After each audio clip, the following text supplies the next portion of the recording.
Rich says the mics are hot, but it's not going to be the only thing hot here tonight as we get ready to take battle to the half-mile paperclip of Martinsville. The brake rotors, calipers, and tempers are going to be in short supply as well as we get ready for a long night of Grid Vision Top Split action here on Twitch. I'm Sheldon Eckets, joined in the booth by Vincent Crow. Down the production truck, going to be Austin Derbyshire. And boys, it's going to be a chaotic evening, to say the least. We all know what Martinsville kind of entails. Lots of cautions, lots of adversity for a lot of drivers. As we get a look at the Google Earth track map here, and it'll pretty much spell itself out once you get a look at the Speedway. Completely flat concrete down the bottom next to the curbing with, pretty much two drag strips and paperclip hairpin corners. It always sets up for some chaotic and exciting moments. We get a look at the weather. Track currently sitting, I believe that said 66 degree Fahrenheit for the ambient temp with a 86 degree track temp. And we've seen a lot of cool racing action so far this week here from the paperclip. We saw a great race last night in OB Builders Cup Series where the track ended up widening out to about 3 lanes deep, which is something we're not used to seeing here. So we get a look at the results from last week. And Sean Conklin, surprise, bringing home the hardware from Darlington with a 28.652 for the super duper fast lap. So another business as usual week there for all of the Ryco drivers. Ross Robert comes home P2 with Dylan Pettis rounding out the top 3. And sitting in 5th place last week is, none other than our co-host this evening, old clean hair Vinny. And Vincent, we got you. Well, man, I think I've pushed about as much win as I possibly can. What can you tell me about Martinsville here?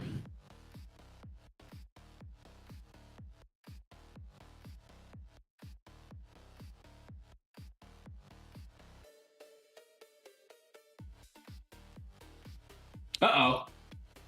Okay. Oh, All right, let me tell you about this place. We got to keep your emotions down. This place is about attrition, not just attrition of your car. It's about attrition of your soul, okay? Can you keep your emotions down? Can you get bumped 6, 7, 8, 9 times in 10 laps and not feel any emotion about it? Because that's what's going to happen to you all race long in traffic. That's what this race is about. Big Chungus is a big car. He's my pick to be the winner. Are we there yet? Are we talking winners? The old Vincent over here talking about feeling it in his soul. Who do you feel in your soul is going to bring home the hardware this evening, brother? Big Chungus. Jose Salas Jr. I'm going to have to go with the driver of the number 3 machine here tonight. You mentioned how great he was this week. In the past couple weeks, Pedro Palladino been up at the top of the board when it matters the most. Our producer going to go with Sean Conklin. Surprise, surprise. For the ones to watch this evening, Colby Jackson, fresh off a nice month-long break, his first time returning to the Speedway here for NiS Top Split. I feel like a 37 machine, the Tic Tac Terrace might be able to get up there and do something this evening. How about you, Vincent? I like Matt Cox. This is the type of track where Matt Cox he has no emotions about anyone else. He doesn't care about anyone else. He's going to go out there and try to run his best. I don't know if he's going to finish the race, but he's going to be worth watching. Good pick there. And as far as underdogs go this evening, first time on Top Split coverage here, the Legacy Reaper Speed Lab driver of Mike Bruno. I finished second to him here in B-Car about 1,000,000 times. Always good at Martinsville. Who you got for your underdog? I love Maggie. Maggie's great. She's the type who can keep her emotions down and finish a race. Attrition of both the car, mind, body, and soul. I like Maggie for tonight. I hope she gets a good finish. I hope no one disrespects her tonight. I just hope she can avoid the chaos because it's been another rough season starting out. Always getting caught in somebody else's mess. But the grid is up here, and we're going to start off this evening. Pedro Palladino on the pole, beating Sean Conklin by just a little under 1/10 of a second, who's starting second place. Third place going to be the 14 machine of Jacob Brower with Lucas Mello in 4th. 5th place going to be Dustin Gwynn with Ricky Heinen in 6th. 7th on the grid going to be the 11 machine of Gabriel Mauricio with Dylan Basin rolling off P8. 9th place going to be the 9 machine of James Houghton with J.R. Barbarema running at the top 10. Vincent? Let's start with the inside of row 11. It's Colby Jackson on the Timothy Harper's on the inside. Colby Jackson on the outside for row 6. Row 7 starting 13th. Nick Kaufman. And on the outside, Chris Wimbley. Chris Wimbley's always sneaky fast. I think he's worth watching tonight. Then it's Mike Bruno and inside of row 8, and on the outside is Ryan Minder. And then starting in 17th is Tommy Gossett. On the outside of him is James Bomar. And finally, to finish out your top 20, Jason Wallet, quiet but steady driver. And on the outside of him is Aaron Raymond. Starting in 21st place, the Brazilian native Louis Bezerra with Zach Range in 22nd. 23rd place going to be June Salim with Jose Salas Jr. in 24th. 25th place going to be Maggie McGuire with Trevor Trago in 26th. 27th place off the grid is going to be Sean Palick with Indy Cassie in 28th. 29th place going to be Jacob Gladulik with Matt Cox in 30th. And then rounding out the field here this evening is going to be Kevin Chalk in 31st with Trey James in 32nd. 33rd place on the grid going to be Jason Branch with Gregory Thompson in 34th. And rounding out the field going to be the machine of Michael Battison.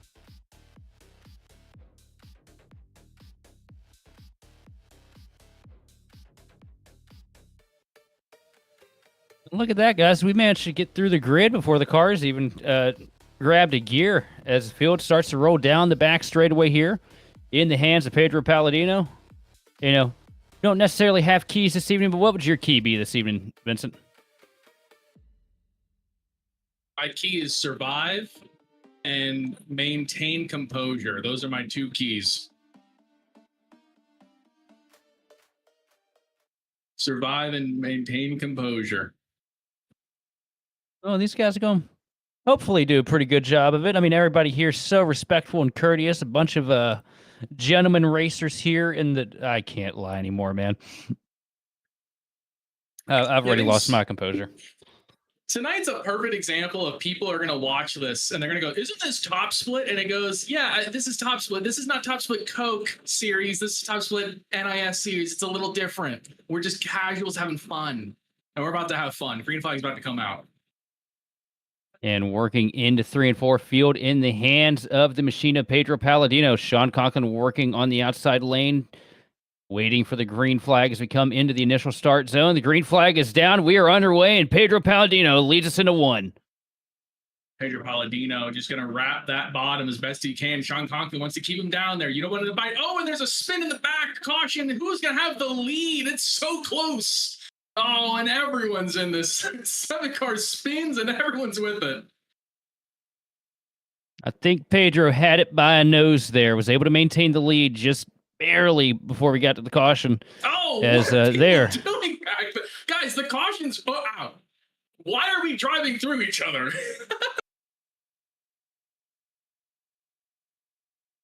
You gotta give Greg a little bit of a break. He's in a hurry to make it a bingo night here. Greg was in such a hurry to be in the crash after he avoided it. Greg, what are we doing? Running on board with Greg Thompson here. 7 of Bomar gets spun. Everyone does a good job avoiding, and then some people towards the back just did not expect the crash to happen. And then there's like a second crash that happens here.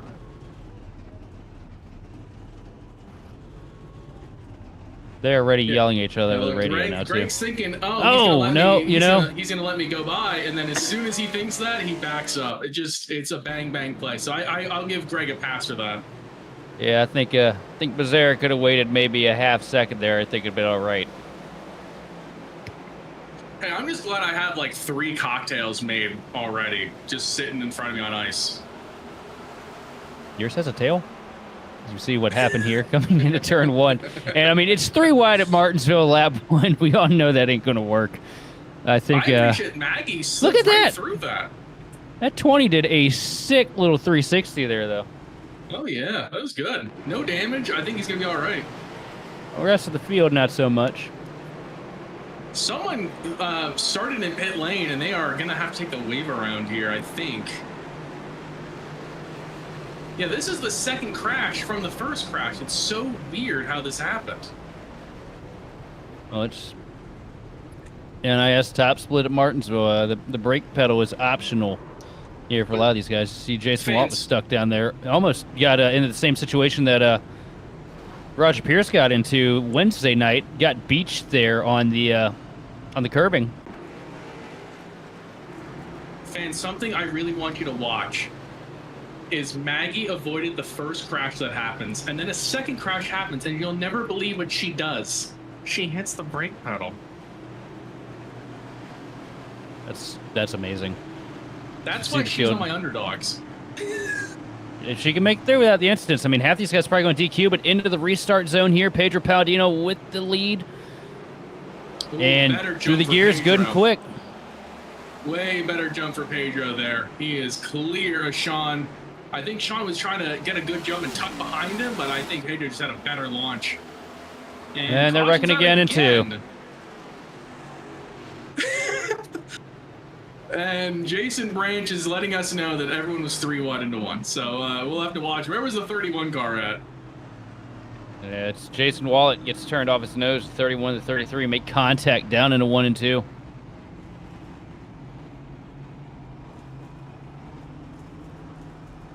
That's 8X already. I'm not in this race because I feel like I would just be having a blast.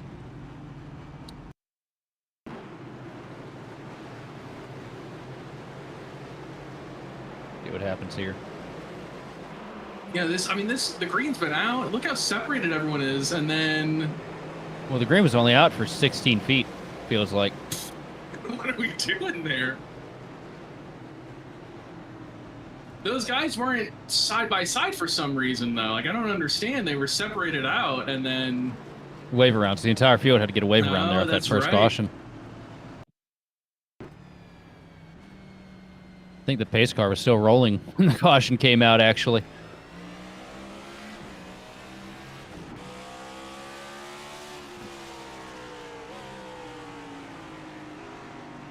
Uh-oh. Luis is not happy with with Greg under caution. I just saw him bumping him into pit lane. That's where I said you have to survive spiritually as well as, as physically with your car, and also incidentally with the safety rating points. Some of these guys are not going to survive. You have to survive all 3. It appears that some of these guys are losing their religion pretty early here this evening. That's exactly right. I think we'll be not too far behind them either. It's an REM album here on lap 5.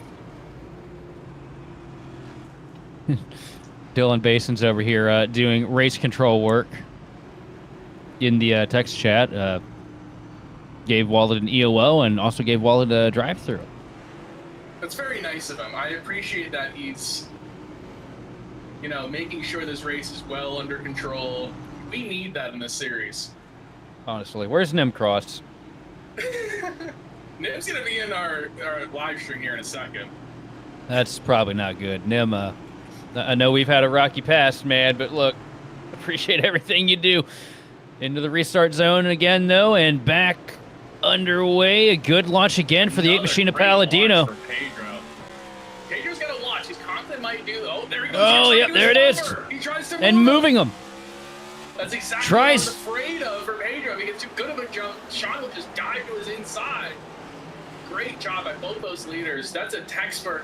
That's textbook launch, and that's textbook attack mode right there by both those guys.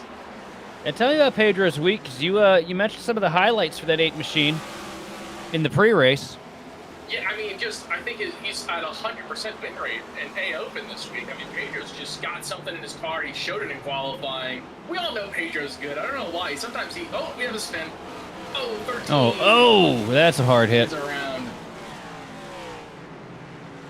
Yeah, I think sometimes Pedro discounts himself, but I think he's a great driver. I think us in the broadcast, we see it. I mean, I'll tell you one thing, man. He was incredible at COTA, the start of the season. Had a great shot, got kind of caught up in something that he couldn't avoid. Was he still great. Third, though, wasn't he? Yeah, he was still third, but lost a lot of time because of it. And then was incredible at Darlington last week. You see the incident here at the 13 machine, just a little, that's just a little too much throttle on corner exit.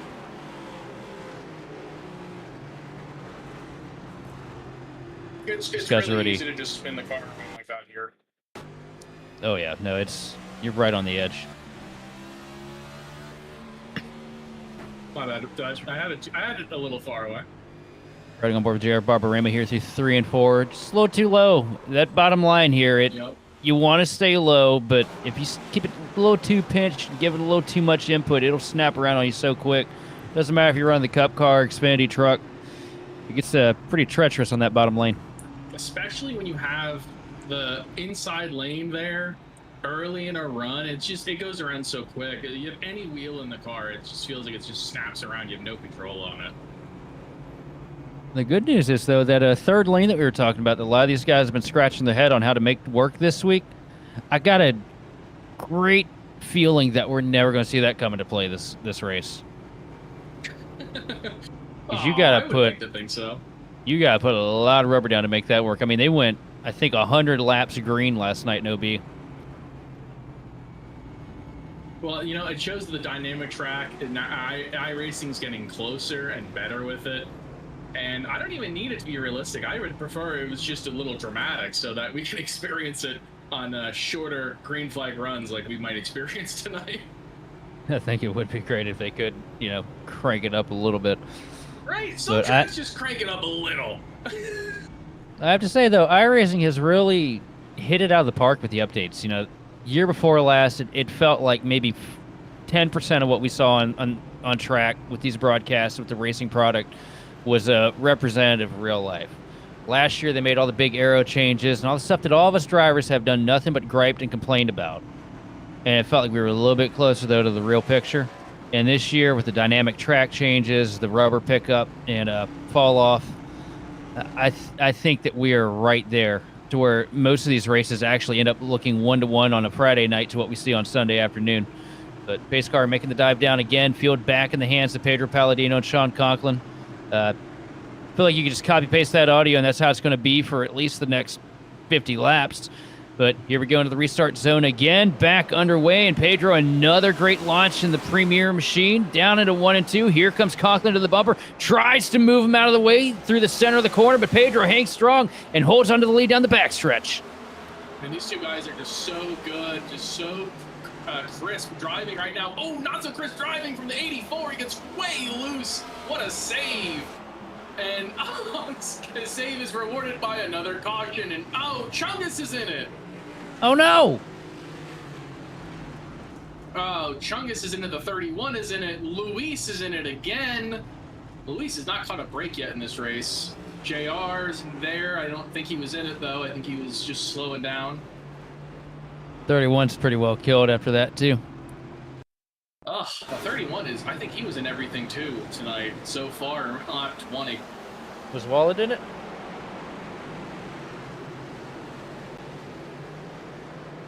Oh, he clips the curb and just wheel hops. Oh, Chungus. And bang. Oh, man, it's like a straight line of cars in there. I think them damn Clibbins got him. Those damn Clibbins did get him. Golly. It is Wabbit season.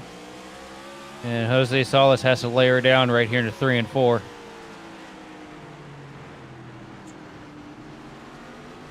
Down the bottom, clips the curbing, and boom, round she goes. And that is a sad Chungus. That's a violent hit from the 31. Holy crap. Yep, that, I really did think that the Chungus bumper would protect him, but I was fatally mistaken, I believe. There goes my pick. I think it's going to be all right. No crab walk for him right now. That's my 31 though. Success picks right there. Vincent, 0 successful picks tonight so far. I say though, Jason Branch is more or less destroyed after that. He's got to be at 12x, right? Am I counting correctly? Yeah, he's got to be up there somewhere. He's been in just about every wreck here. On board. He sneaks by, and he did not. Yeah, not quite.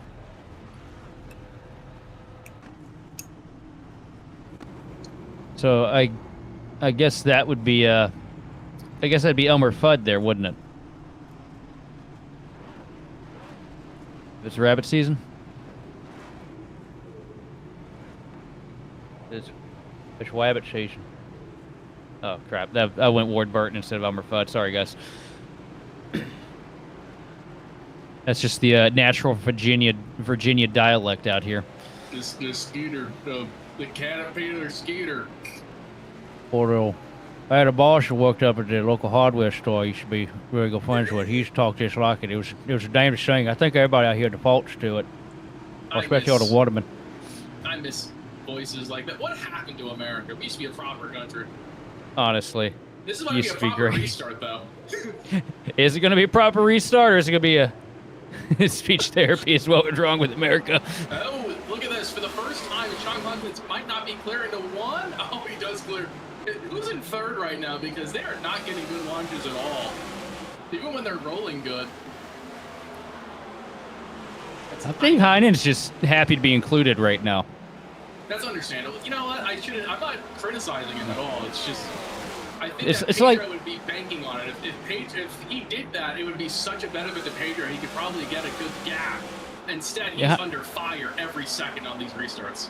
Yeah, Heinen's kind of just like me in a relationship. I'm just happy to be a part of it, man. I don't want to go out here and mess it up yet. Here comes Conklin taking a peek to the bottom into one, though. Down to the quarter. 21 is wrecked into the wall. Is there going to be a caution? Maybe stay green. Oh, my. I'm impressed. Outside, that was right next to Tommy Gossett, the 21 of Nick Coffin got loose. Oh, big shove from Conklin. Conklin all over the back bumper, the 8 machine there through 3 and 4, back down at 1 and 2. Conklin taking a dive to the bottom. Pedro missed it. He's going to have the outside, though. Is he going to have the momentum into 3? Shot is just so relentless. You see the wheel hop into 3, but he keeps the car pinched to the bottom. I don't know how guys are doing that. You can see the car shaking, but he has the grip to just keep right on that the rumbles there. Because Sean Conklin is a badass. It's the only thing that I've come to explain it with anymore. But Pedro gonna pinch him tight. Conklin swings him wide. Big wiggle out of the 54 machine. Has to gather it back up. Pedro clears back into 1. But here comes Conklin back to the bumper at center. It almost seems like Sean's car drives worse than Pedro, but it's faster than Pedro. Well, that's the back to the bumper here through 3 and 4. I mean, that's the thing, though. Bumper. And this is what I'm thinking, too. Like, Pedro has to keep in mind, like, those little mid-corner kisses, that's not him saying, big I want checkup. you wrecked. That's him saying, I wanted to go by. And you got to keep your emotions down and just know that that's all it is. And Pedro's really struggling right now under pressure from that 54 machine. You saw him just about miss it into 1 last time by. Here comes Conklin. Another peek to the bumper cover through the center of 1 and 2. Pretty much pushing that 8 machine through the corner. Here comes Conklin to the bottom. Both these drivers are running fantastic, though. I mean, this is what you want to see when you see guys racing out here.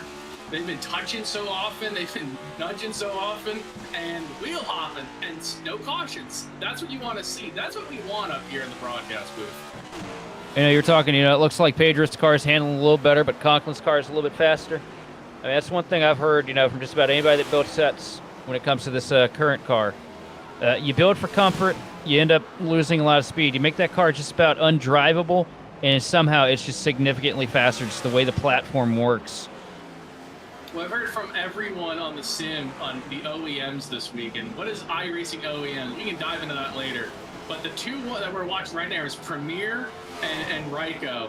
And the Ryko, Ken Byron built cars that you're seeing with Sean Conklin here. Everyone says they have the best mid-corner speed, and I think that's what you're seeing. He's beating him mid-corner, but he doesn't have the stability to drive past him. If he cleared him, I don't think you would see Sean Conklin until the next talkout. Oh, 100%. I mean, that's the thing is you need to at Martinsville is you need to have that roll center. You need to have that rotation in the center of the corner. If you miss that, you're pretty much missing the entire picture. Because, It makes it really hard to pass a guy who's good, though. Yeah, it is.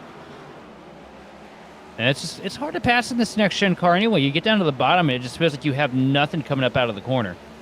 You really got to lean in and muscle on people. As we look through the field right now in the top 10, pretty clean here. Tommy Gossett rounding out the top 10 in a Red Bull paint scheme this week. I thought I saw him in the Budweiser car. Am I crazy? I guess he's in a different car. He's probably changed it. He's probably changed it mid-race. We know Tommy. He changes paint schemes like I change underwear at least once a week. Sometimes twice. This is the Gossett. It's a beautiful car. I think it's a little too busy for what Red Bull cars typically look like. But Tommy, I give it a 7 out of 10. Well, the good news for Tommy is he is in a Red Bull paint scheme. So if late race he goes through a spout of is in a dogfight right now. Can we go find? There's a 3-wide battle for 30th place. Oh my God, that's gonna be another yellow. Yelling at each other for it. He just got moved out of the way and let like 6 cars by, but all these guys have been very frustrated behind him. Oh, and is that the leaders clearing up? Oh, I just realized the leaders just got into that traffic. Now this is where it gets interesting. Oh, Palladino almost gets hooked off the nose of Conklin out of 4. Heavy block down to 1-2, trying to use a lap car as a pick. It's going to work. The 37 machine of Trego going to hold Conklin back. Here comes a great run, though. Up to the bumper again into 3 and 4. Not able to make contact here. If I was Conklin, I would just remind him every mid-corner that I'm still there. Even if I didn't have a run. Just look, right here. Reminder. There it is. Reminder. You got to be careful here, though. You don't want to shove him up into a lap car, because that'll, that'll probably come back to bite you, particularly under the yellow after the fact. Oh, this is going to get dicey right here. The 13 of JR is really hurt. The 72 is really hurt and holding the bottom. He wants to protect his late lap status right here. They're side by side for the lead. Conklin gets to the bottom. The 8 of Palladino trying to use lap traffic, and they're going to be 3 wide here through 3 and 4. Palladino up by the fence on corner exit. Conklin not able to get the muscle down, though. Opportunity to maybe get it 3 wide, but he took the non-aggressive approach. I appreciate Conklin not going 3 wide there, but I think it was an opportunity to take the lead. That also shows how much Conklin has progressed throughout the years, too. A year or 2 ago, Conklin would have made it 3, and there'd have probably been a parking lot into the corner. Here he's definitely driving a lot smarter and putting together a really good run. That's the difference between being code-worthy and not code-worthy, in my opinion. I think he had code speed. Oh no! He gets shoved! And he keeps it moving. And now here's the thing. That was not his fault at all. No. But he had because he is better than he has been in years past. He's always had Coke speed. Here is a great test. Does he have Coke personality? Can you just get spun, not lose any positions, and feel nothing from it? I think he can. I think that's who he is now, That's what we're talking about. Him to the back of Palladino here. Palladino off the nose there, gets into the back of Thompson. Thompson a little bit slow here. Conklin gets up in the back of Thompson. And 13 slides up the hill, gets the back of the 54 machine, and a great save by Sean, because that could have been horrible. If he lets that car slide down the hill and he gets hit in the left front, that's a way different race than what just happened instead, where he just locks it up and slides up. How about these guys? I mean, they were bumper to tail there for, about 20 laps? That was one hell of a battle. I think we talked about it. It's the difference between the mid-corner speed and the exit speed. Also, that sorry. Stability of Pedro is really good today. Sorry about the previous camera there, viewers at home. We weren't expecting to get Greg Thompson's Big Johnson on the screen. So we'll be sure to maybe censor that out next time we end up on that deck lip. I am so... it takes everything in my body not to draw that right now on the telestrator. What? Don't draw a Big Johnson on the screen. What is it? I'm trying to draw the character. It's like it's got a little squiggle, and then it's the head, big nose, eyeball. Yeah, you and I have looked at that probably about 3,000 times every super speedway with him and Stephen Harry. And then there's another one right in front of them. They're just running every single lap nose to tail at the super speedway. It's just harassing everyone else. It's the super. Uh-oh. Tommy Gossett led this race. I just worry, man. That's a lot of time, a lot of heat in those tires, and these restarts can get pretty bad with the 750 horsepower package. And Tommy, great driver. I just worry right now for his own sanity. A key in this race is not dying on the restarts. I predict one main lead guy is going to hook themselves into the wall from the outside lane and kill their car on one of these restarts. We'll see. This is a great test right here. Bad news for Pedro, too. He is surrounded in a field of Ryko up here at the front. The only non-affiliated driver. A great start for Gossett, and that was I think that was an old countdown there for everybody. And Pedro's going to get hung out to dry here through 2. Yeah, he's going to... he's going to get to the bottom. He clears, and down to the door. Gossett tries to pitch. Oh, what a move by Palladino. Oh, there's a caution behind him. Oh, my God.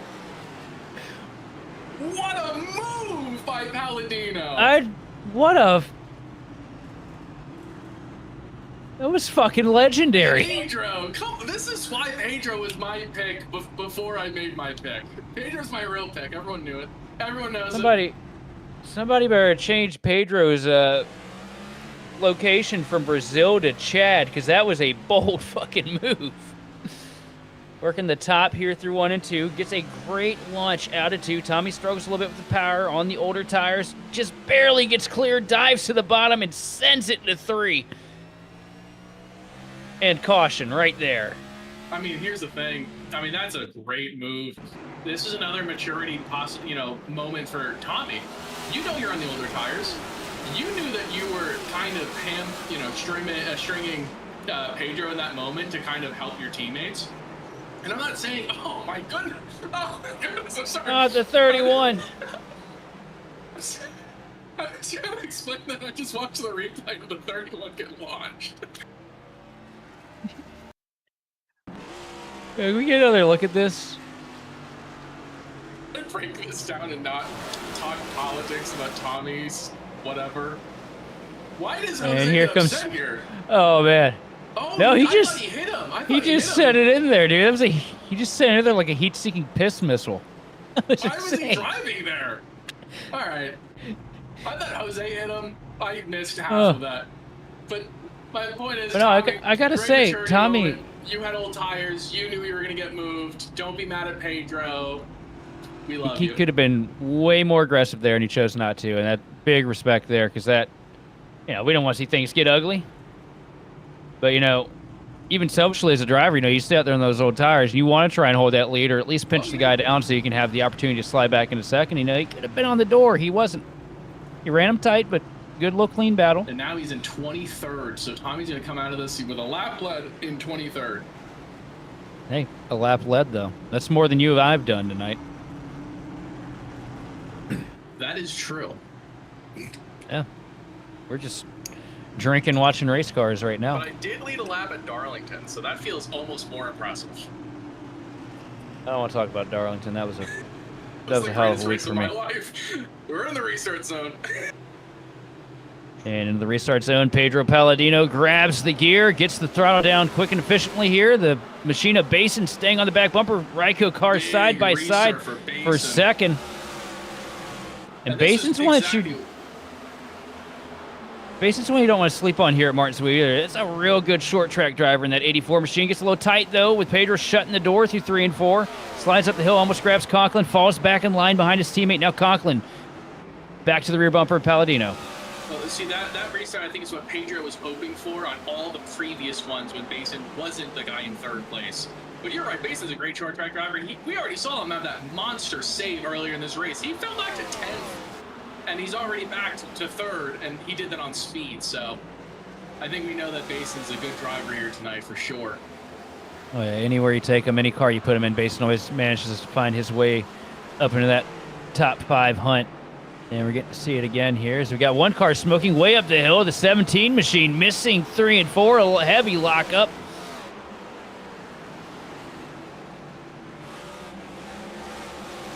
That's Aaron Raymond there in the 17. If you miss your shift point, you just kind of barrel into the corner and you just kind of hope.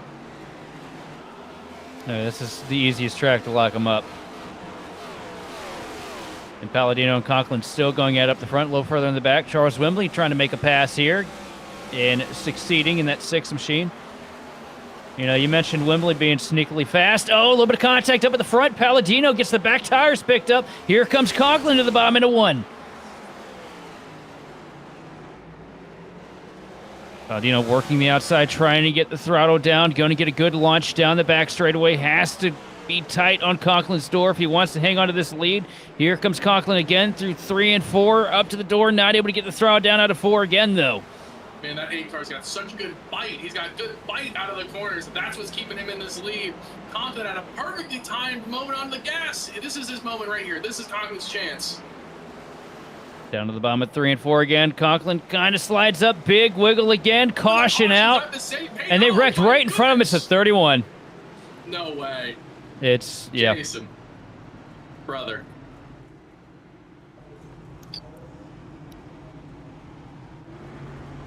Please. Please.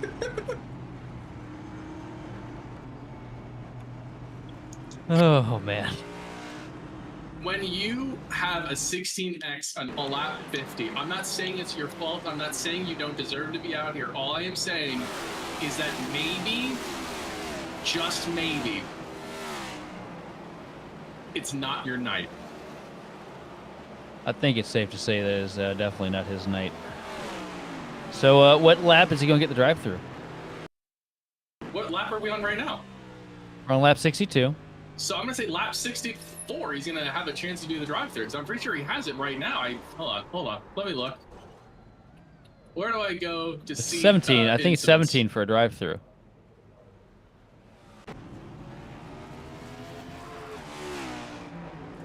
Oh, why don't I get an incident readout on the UI? Sad.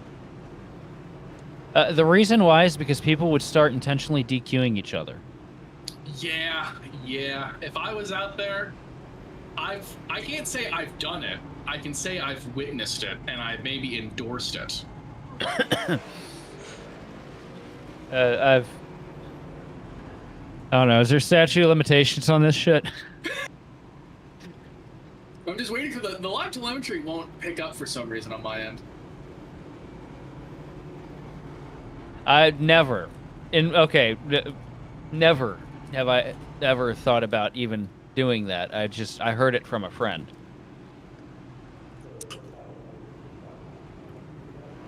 And the cleanest guy there. Actually, I can't even make a joke. I am probably one of the cleaner guys on here. I may snap every now and then, but 9 times out of 10, I'm the nail. Me. I like to think Phoenix. that I'm the cleanest driver, and then I do Phoenix things where none of that was intentional, and all of that was just lack of talent. It was funny though.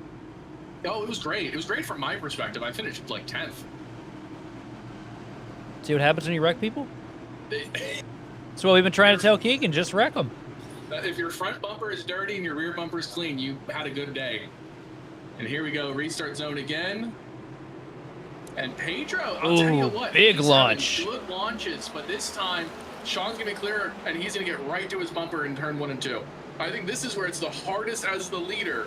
When a guy clears right to your bumper, I think that's the hardest time to defend the lead. Because your car's not really settled yet, and your tires aren't really warm yet, even with these cycles. Also more difficult too. You know, Sean's not gonna have as much competition behind him right now. Basin gonna stay in line there. You know, his teammates got the spot, not trying to put him in a bad spot either. Yeah, but Sean, we talk about this with Sean all the time. He is coke, speed, and talent. And no offense to any of the other guys around him, and no offense to anyone in this series, a 6K guy who's coke capable is not the same thing as, you know, James Hahn. And I'm not picking on James, but James is a Division 1 winner in this series. And we know that there's a clear difference.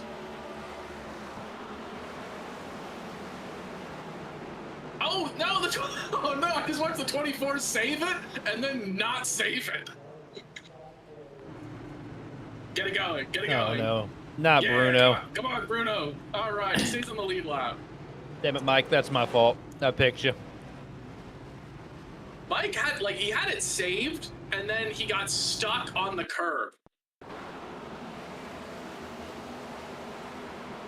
It's funny, my screen just so happened to be right on him when this happened. Now see Colby in the picture. When Colby, oh, gossip. He got Tommy. See, look, it's like everything's fine. No, it's not. That's so unfair. You think that you have it saved, you're all right, and then the curb finds your diffuser and just whips you around. You know, Bruno, a Xfinity car regular. You know, most of his experience comes from that B car. Sorry, O'Reilly car. In the O'Reilly car, you can make that work because you're not slamming the rub stops when you go over that transition. You know, this Cup car, you know, there's intuition things and instinctual things that we all do every time we race that, you know, we probably learned 3-4 builds back 8 tire models ago. Bruno is the B car driver you don't want to see in a session because he's gonna win. No. Oh, he is so many times I've ran, second place, 8 seconds back from that guy. I got to beat him here last year in an Xfinity race, and I think it's just because I magically hit the setup a little bit better than him. But Bruno is a legend when it comes to that B car. I mean, you're talking probably looking at about 400, 500 wins in that car alone. But I just want to reiterate, I don't want to let anyone think that I was calling out James Houghton negatively. I'm saying what I said about him earlier is nothing but respect. He's a champion in this series in the first division, or at least in the A car. He's Vincent, incredibly talented, but he's not Sean Conklin, and we know that. Vincent, we all know that it's just you that doesn't want James Houghton to think that you were saying anything negative about him. Because that car is absolutely fueled by your tears. Listen, who do you think he finished second to him in that season? Houghton's good, man. Houghton's good, man. Dude is fast as hell. And it seems like this year he's really done a lot of work on the racecraft, which has been fun to see because, he's been up here at the front running good, clean races, no big mistakes, not making the field mad. Everybody's got to put it together. I hope he hears what I said and he goes, you know what, I am Sean Conklin, and then he's just straight up better than Sean every week. I hope he dogs him. The funniest thing ever to me. Green flag's out. Pedro Palladino, another good launch for the 8 machine. Everybody's yelling in the back. Let's see if the caution's out here. Something happened in the back where they just were not going. But up front, they are clean and clear and moving.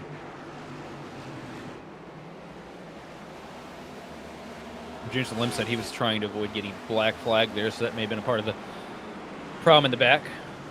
The lineup is always weird here at Martinsville when you got guys coming out of pit road, guys with penalties, guys without. So look a little bit further in the back.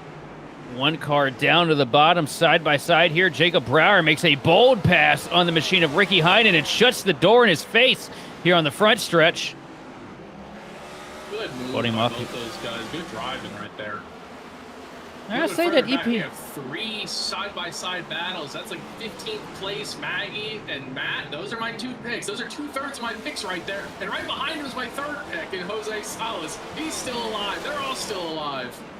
It's not looking good for your picks right now, is it? I mean, they're still living, but kind of mired back here as he right on board with Big Chungus as he takes a dive down to the inside of the 32 machine. 32 going to shut the door down to 3 and 4. Check. They're all still here. No, oh, not. Oh, oh, they're wrecking in the back. Somebody just died. Yeah, it was Trey James. I think he got turned around, but they are still green, and there is huge pressure on the lead right now. Up to the back bumper. Here comes Sean Conklin trying to take a swipe, put himself in position with the lead. It's been Palladino pretty much all race long, but Conklin has been keeping him honest every step of the way. Out of turn 4, Palladino hangs tight. Here comes Conklin back into 1. Oh, he hits him early. Oh, he's got him. He's moving him. Chasing him up the hill. Palladino almost loses it out turn 2. Keeps it straight, trying to get the drive into 3. That was the earliest that he hit him in the Yeah, they're wrecking. Save Palladino again. That was definitely the earliest in the corner he's hit him. That is patience running a little thin. And I believe that is Bomar around in the Red Bull car. That might have been Red Bull on Red Bull action here. I believe Tommy may have somehow been involved. Are we seeing a little bit of, was it Vickernism? Let's see here. He's clear. He's in front of Tommy. Tommy's got the move. He goes to the inside.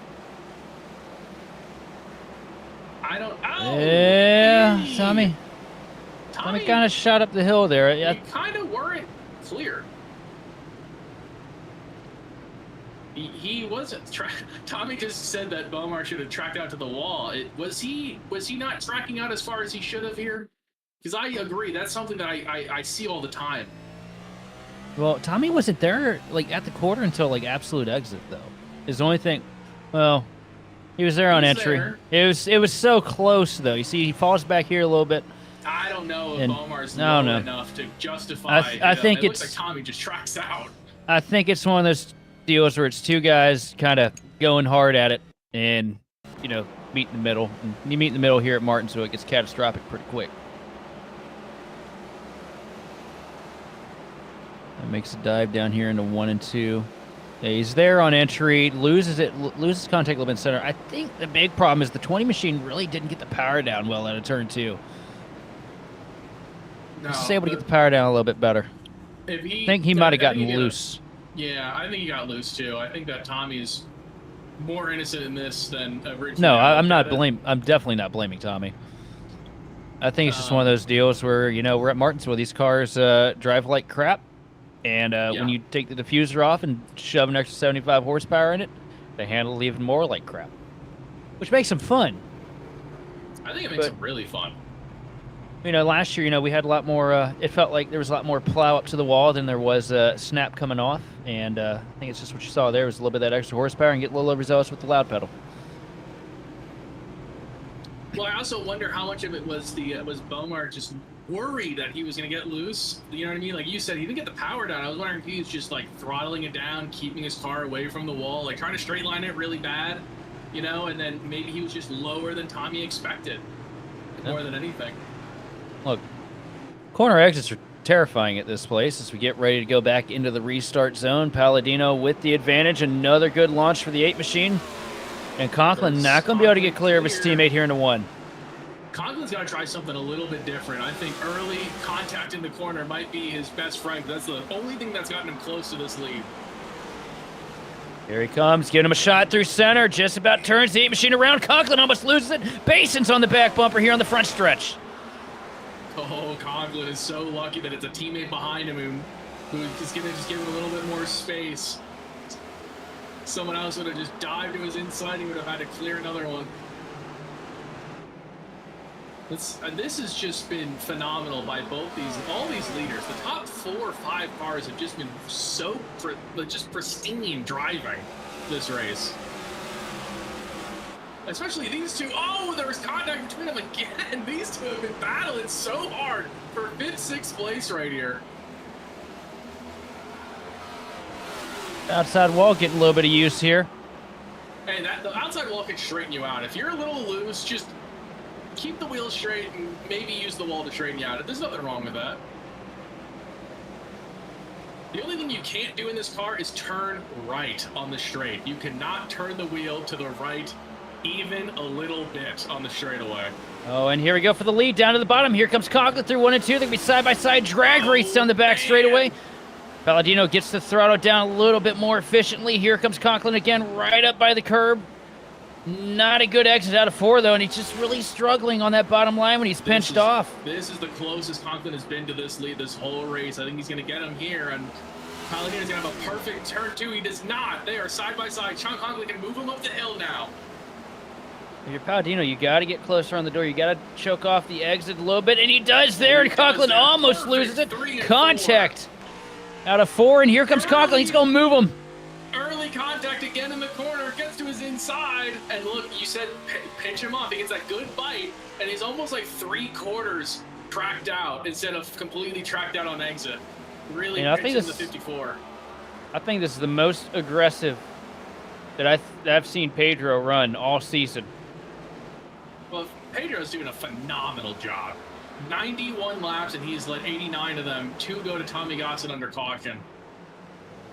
Conklin trying something a little different here, sizing up that middle lane. I think Conklin knows that he has to kind of catch Pedro off guard. There was a little bit of a gap like we just saw, and then he just got to Pedro really, really quickly center corner, and Pedro was just not ready for it. And that was the closest he's gotten. You just kind of have to like let Pedro think that he's safe for a little bit, and then just attack. Man, Conklin is dead loose on corner exit, though. Up to the back bumper again through 3 and 4. Gets him a little loose. The 8 machine slight wiggle. Conklin tags the fence, chasing the back. He did exactly what I said. Sometimes you can just... a little too much. Oh, on corner exit for the first time he beat him on the gas.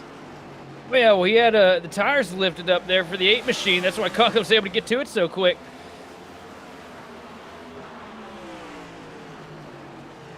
Down to the Alabama 3 and 4. Pedro gonna swing Oh, low here, Pedro. try to pinch him. That was aggressive, and that's Clears probably him. gonna come back to bite him. Because here he Well, comes, it's right back to the aggression on bumper, and he shoots him aggression. right up the hill.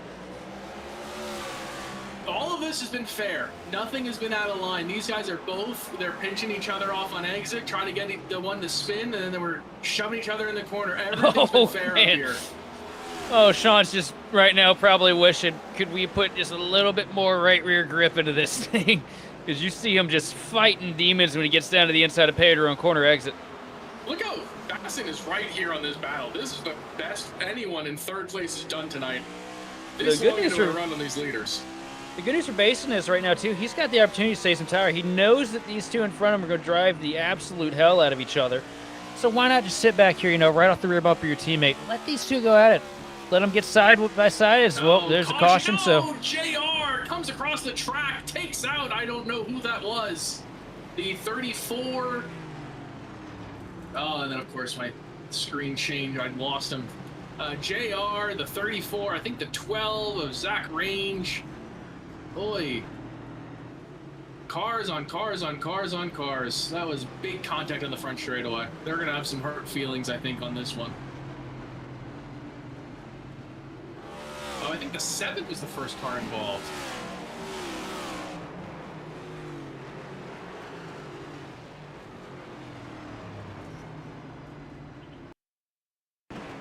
And guys, I would like to point out the lucky dog is the 31 car.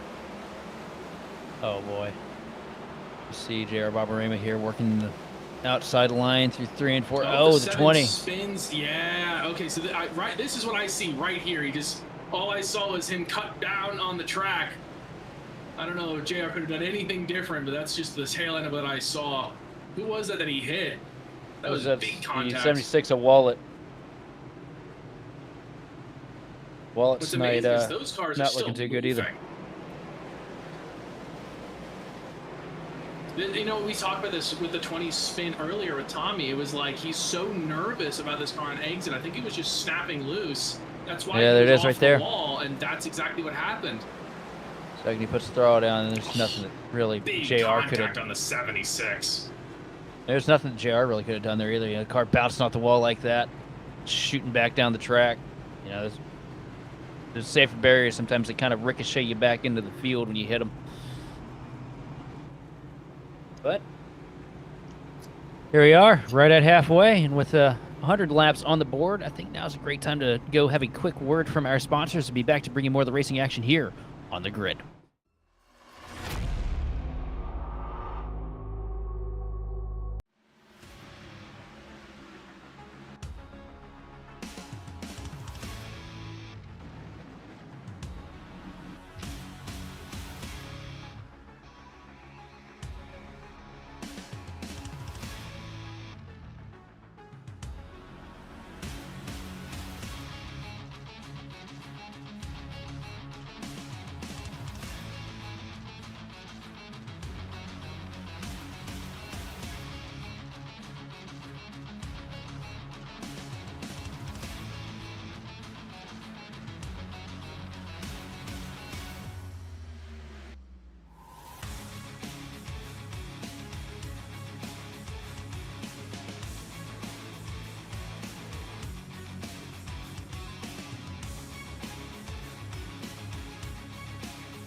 And welcome back to Martinsville. Well, we were under caution. We went to a quick break. We were getting ready to come back for the green, and then they completely died. So, yeah. We had a split decision. What did I say? Don't spin the tires. Someone's going to spin the tires from the outside lane and take out half the field. That is exactly what happened. There was a strategy change. People didn't pit. Some people didn't pit here. A lot of cars stayed out.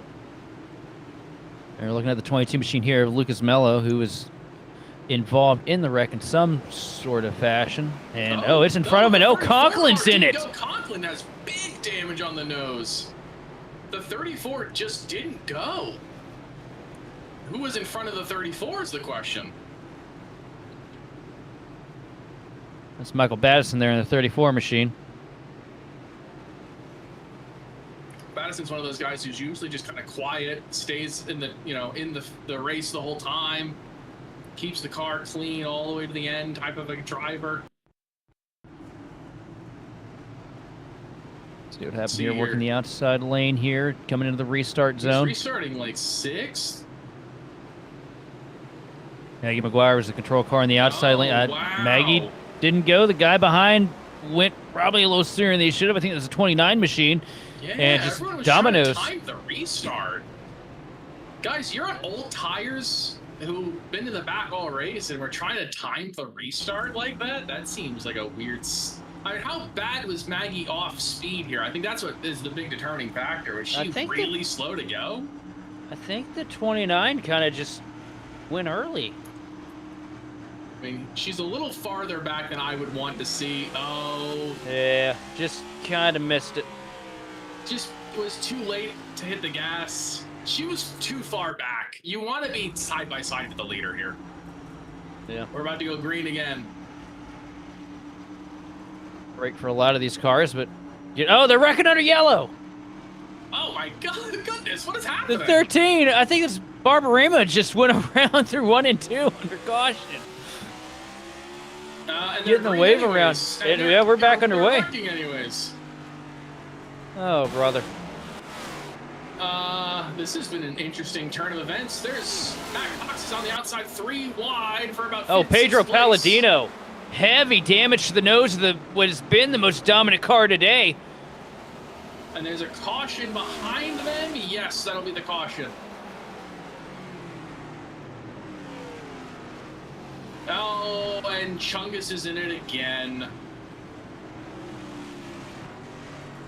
And Pedro got a lot of damage there on that restart. Pedro, I think, got damage on the back of Maggie's car on that restart. Yep.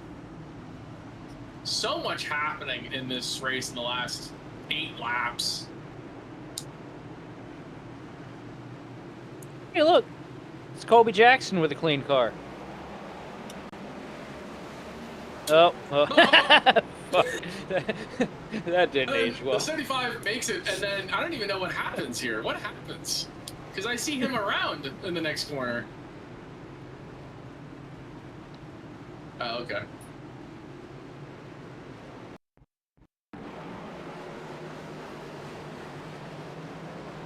Big chunk is down to the bottom. And yeah, Colby Jack Cheese up top, 3.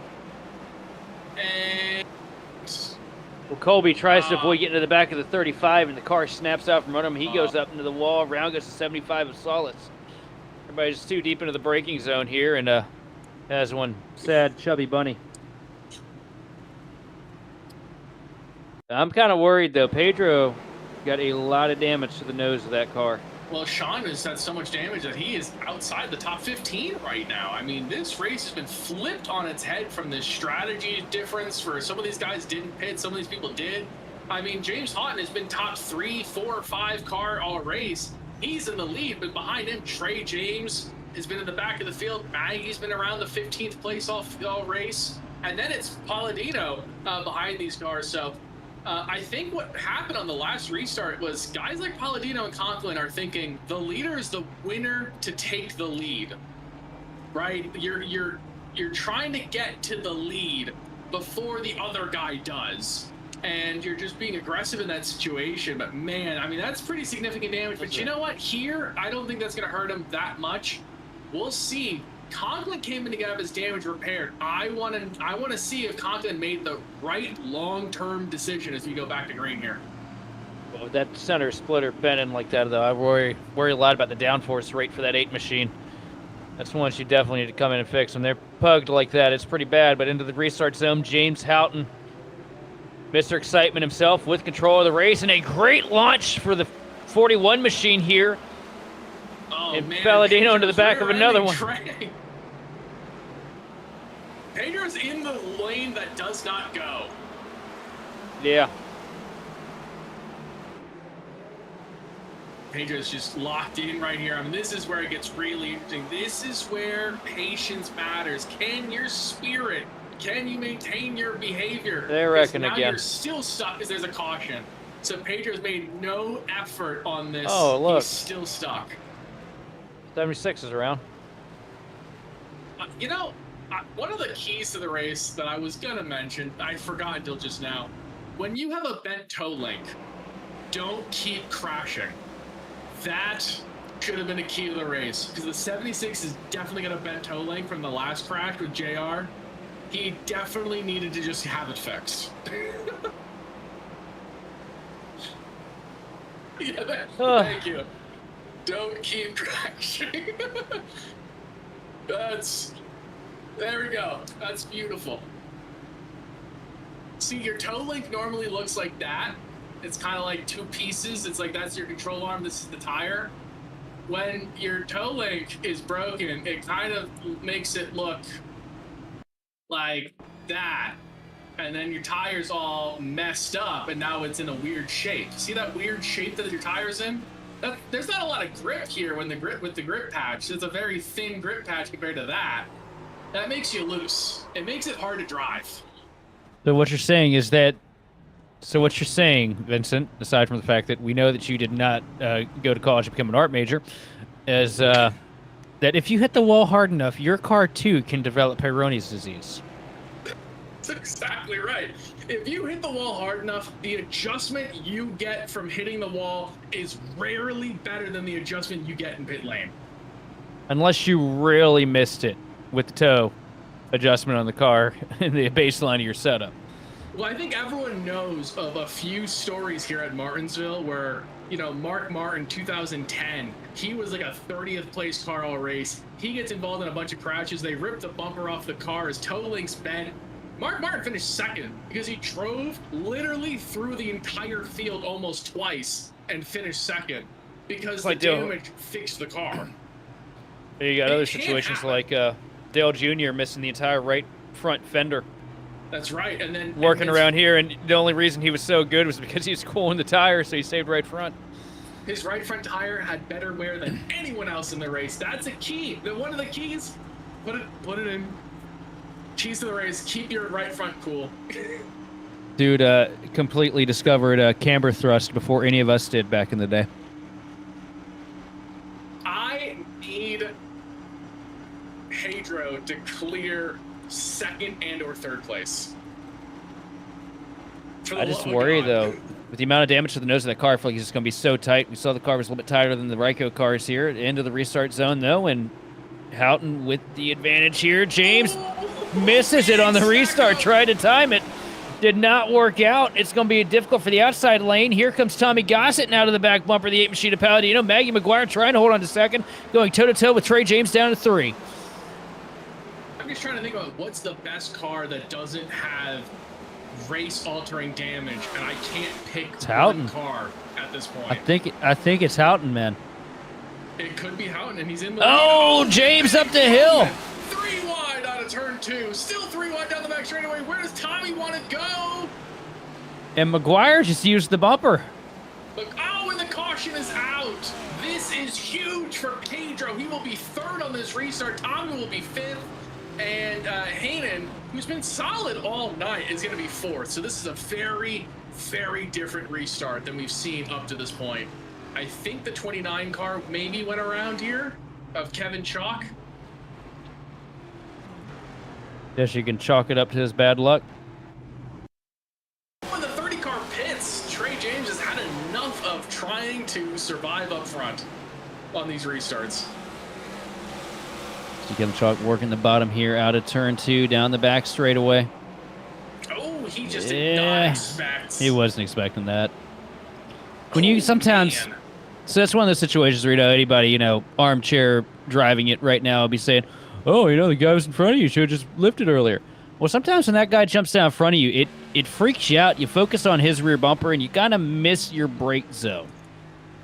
And by the time you get into the back of them, you've got so much load into the back tires of the car, once you shove that nose back down, it just kind of rakes the car up a little bit and just yanks you around. The other thing too is that Kevin had a braking zone, and I don't think he missed it. I think the guy in front of him braked early because he made that move, trying to just kind of block Kevin's way.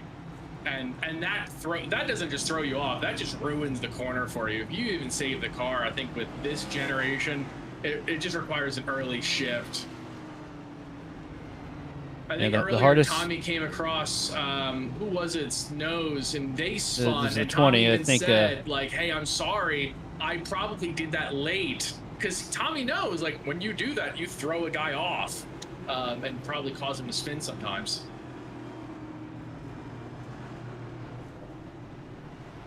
Yes, the hardest car to save. And apologies were displayed between Minder and Chalk. Chalk apologized for getting to the back of him, sending him around, and Minder came back out of the race, said, it's all right, you know, it's probably my fault too. It was a crappy move I pulled. So some of these guys in the back still... to what Tommy said earlier, with this, almost the same move. It's like you're not really thinking about the guy behind you. You're just kind of happy you're not side by side for a second.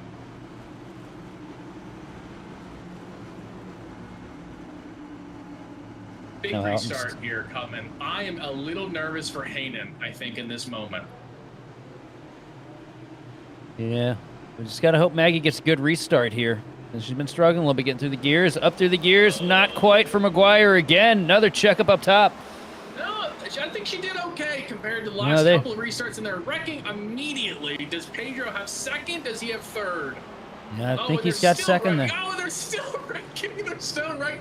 Hey, someone tell that Waspley Wabbit to stop zigzagging under caution. Oh my goodness, we're still wrecking under caution. Oh my gosh, oh my lord. Jacob Brower, stop zigzagging.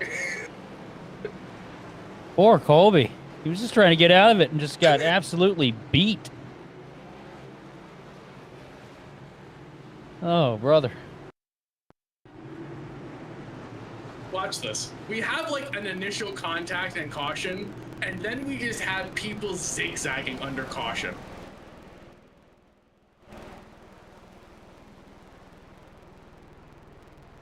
Like, someone spins up front. Now watch. Bang. And now watch. We're just going to zigzag. We're going to just 1, 2, 3, 4, 5 zigs and zags under caution. You know, Chumba Casino. And then we're doing that. And then watch this. And then we're doing that. You know, Chumba Casino has poker, I'm pretty sure. But I did not know that Big Chungus had bowling.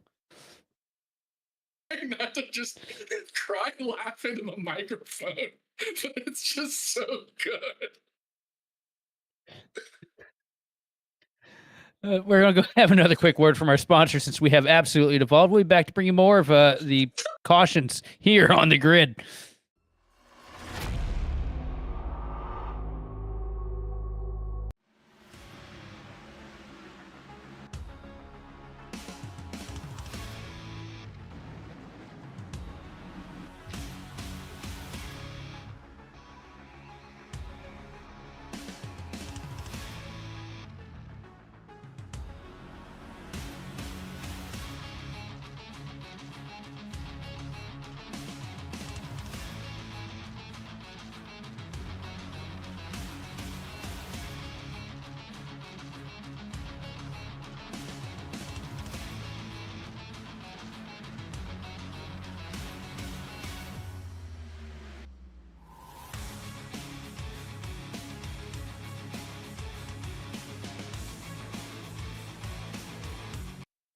We approach the restart zone.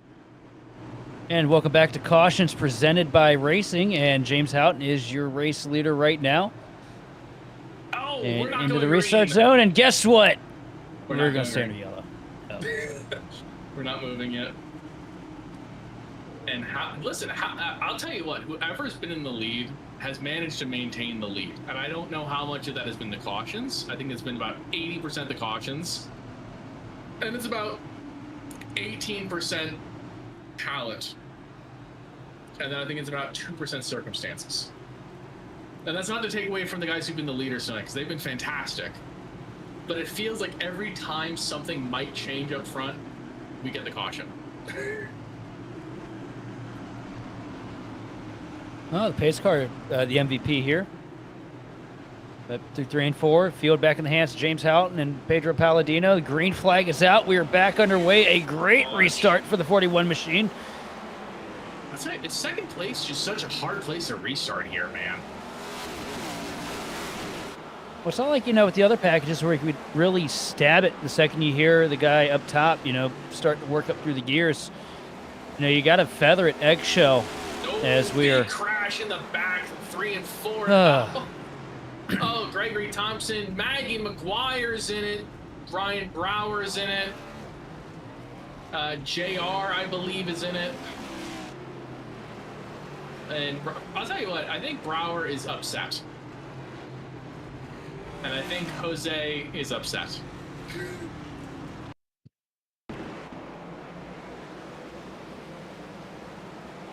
Let's see here.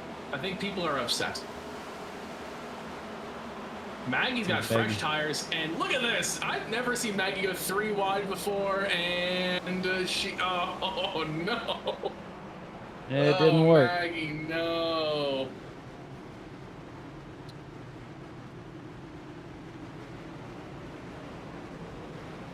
I'm gonna need you to take over. I got nothing to say on this one.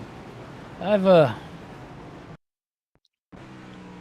think a moment of silence for everybody's safety rating is what's Look needed at this here. move. It looked so good for so long. We're 3 wide, bottom of 3, past 3 cars.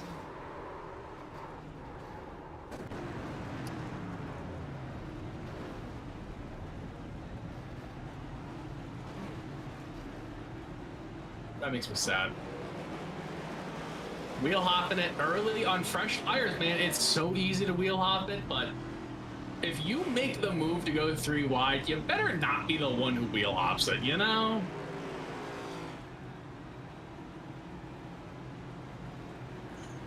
Yeah, this is actually the most toaster that's ever been used. Aside from me drawing hamburgers every week, Vincent, you're quite the artist. This is fun. This is fun. Our producer's heart just sank there for a bit when he saw the U go up. Wait, if I mess this up, we are we're gonna get this done before green. Fun. This is fun. We were having fun.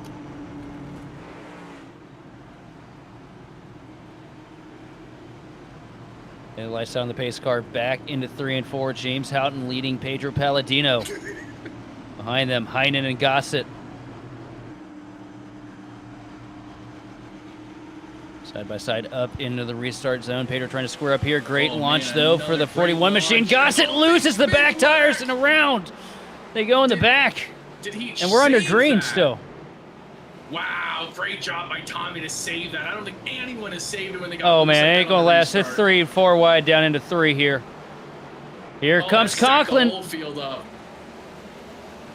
Conklin door to door. Tommy Gossett gets shoved into the wall by Kaufman. Cox is around on the straightaway. Oh, and now he gets turned by Battiston, and there's caution is out. That's gonna be Conklin, Kaufman, and Gossett. Man, Tommy had a big save on that restart, man. Tommy got loose out of 4. Stay green. I'll tell you what, if I'm Pedro here, I don't know if it's worth it, but I think I'm pitting. Watch Tommy. He gets loose out of turn 4 here. Gets up into the grate. Oh, yeah. Tags the fence. The 32 machine tries to avoid. Keys of the race, don't turn right.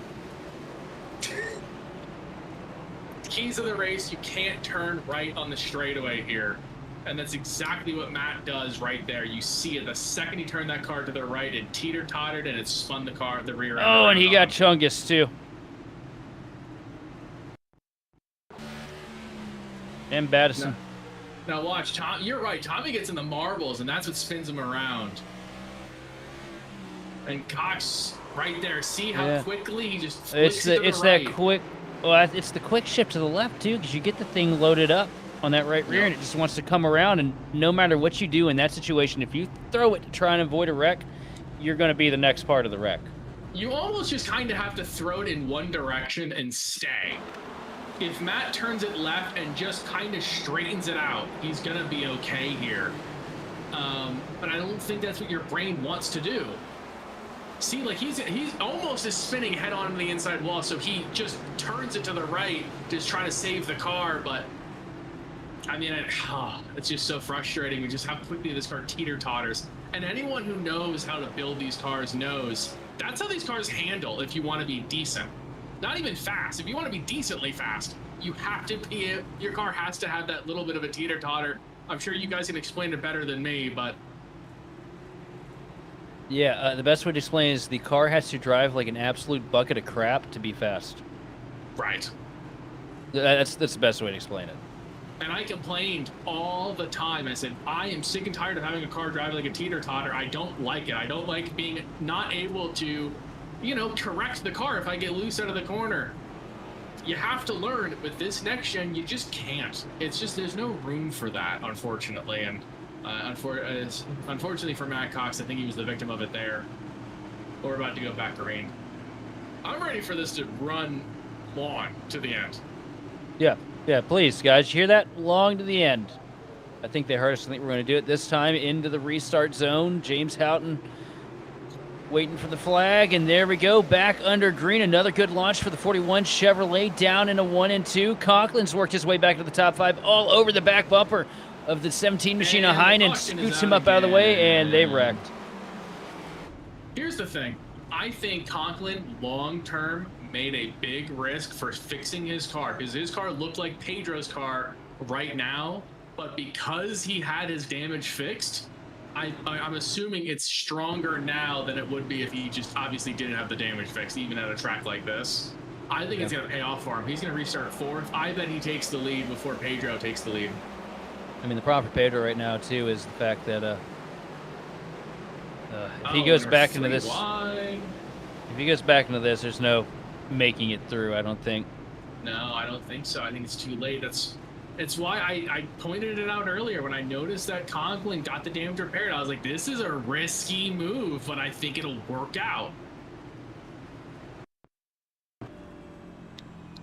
How has no one been disqualified? I do not know. I wish they all were at this point, though. This is getting to be pretty horrible as you run on board with Mello here, and a little bit of contact between him and Gossett. 3 wide down to 1 and 2. Very rarely works at Martinsville, and that's why. Well, this is another thing that's happening in the back of the field, because so many cars are getting damage repaired that they're like not catching the field until they go green. So it's like some of these guys are pacing at like 100 when the other guys are pacing at 45, and then they try to pass as many cars as they can before turn 1, and it's causing cautions too. It's just very frustrating, you know, from a driver's standpoint. Like if I was in this field, I'd be leaning back on that radio button going, guys, come on. And you're hearing that, by the way. I'm listening to the radio. There's a lot of guys in this race going, that are running in like the 20s, by the way. They're not even like guys running up front going, please, can we just keep going? Can we just make it to the end of the race? I think I need another drink. I don't know about you. I ran through my 3 already, so this has been a rough caution fest go at it. What's normally like up here in the booth for us? I had a cup of water. They wreck about 800 times and they get mad when I finally get mad about it. Typically the way it goes. But into turn 3 again. 41 machine of Houghton still with the advantage. Big moment for the whole field here. And a monster jump for the 41. A good restart too for Heinen. He will not stay to the inside. Oh, he's really close to the inside of Pedro. Pedro's got Sean right on his bumper. I think Sean's going to clear Heinen here. Pedro clears Heinen now for 2nd. Conklin's to his outside. Oh, Conklin leans on and got a little loose. Down to 1-2. Heinen's going to roll out of it. Let him have it. Conklin moves up to the top lane here, pulls the advantage. Now it back up into third for the 54 machine with his sights set now on the 8 of Palladino for second. This damage repaired investment for Conklin has been so huge. It's so hard to measure how important it is. Pedro's got to be aggressive. He needs to know if he does not have the lead under the next auction, which happens right now. No. Man, I was going to say Pedro, I think, Chungus is smoking. In that moment that he needed to take the lead before the next auction. Ugh. And Chungus, you're right. I think Chungus blew an engine 3 cautions ago. I think people are upset with Trey James here. And we'll see why. Not see anything yet. Oh, there it is. Yeah, just big snap, lock up. I mean, he keeps it locked up. It's the only thing that he really can do in that situation. Happens to the best of us. Yep. I don't know why anybody could really be upset about that. About half the field has done that this race. That's the first time I've seen James make the mistake, so... No. Give him leeway there. Just gets loose coming out of 4. You know who hasn't done that yet this race? The only guy who hasn't had a snap out of turn 4 in this race? James Houghton. Yeah. Houghton has been absolutely incredible since he got... I mean, all race long, I mean, he was sitting there in that, podium range the first run. Got the lead through strategy, and he has yet to relinquish it. Well, I almost... Man, I think if I'm Pedro, I almost wonder if I'm pitting there. Because it's 50 to go. I don't know if you're getting through the field, but I also don't know if you're winning if you don't pit here. I don't know what Pedro's... How many runs for Pedro gets him the lead in the scenario. You know what I mean? Like, I just feel like the chances of him taking the lead before Sean is so low. And I do think that if one of those 2 guys are going to win, it's going to be because whoever takes the lead first will be the winner between the 2 of them. And I just don't know if restarting second, and with that damage, if Pedro's got a very good chance of doing that. Yeah, also, if you're Pedro, too, you got to think, you're at a disadvantage right now, too. Not just because of the damage on the car, not just because of the tire cycle, but, you got a Ryko customer and a Ryko driver lying up here on the inside, and, you got to think that they might be working together here on these restarts to kind of try and help each other out. It's necessary, it's nature of the beast when you got, these teams and everything in the field.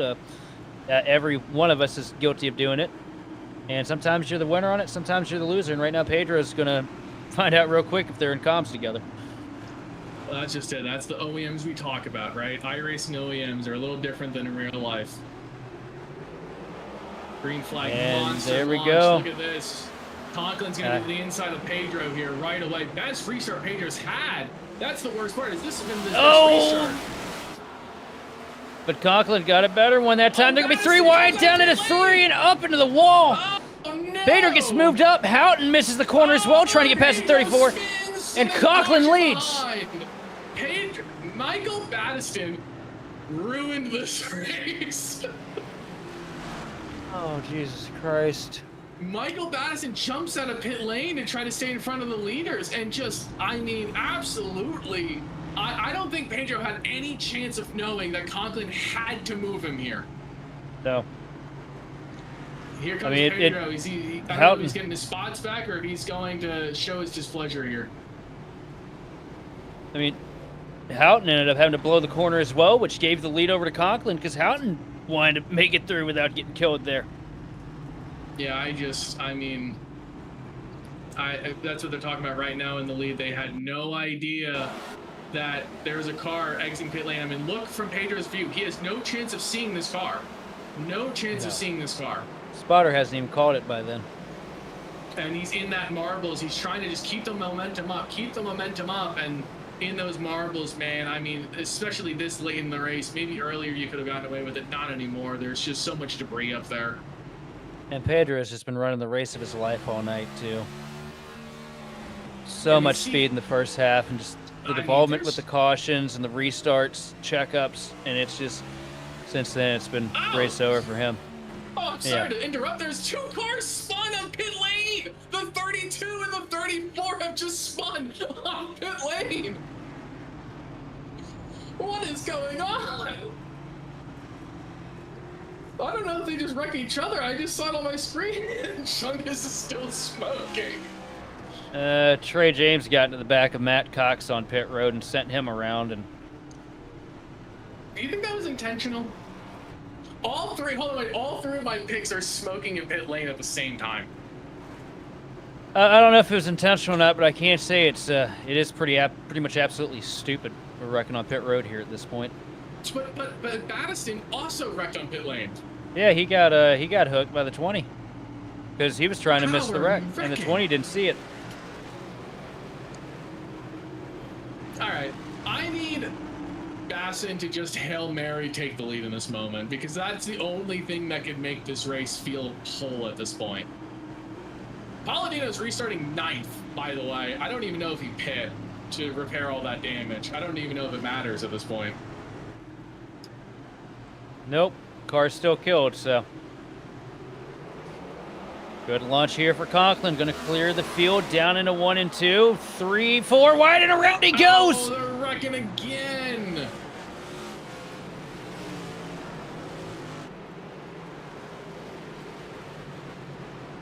What are we doing here, guys? John Paley got turned there by Timothy Harper. You know, it's always interesting how these guys are flying under different flags. I kind of miss when iRacing auto-registered you to a location. That'd be great.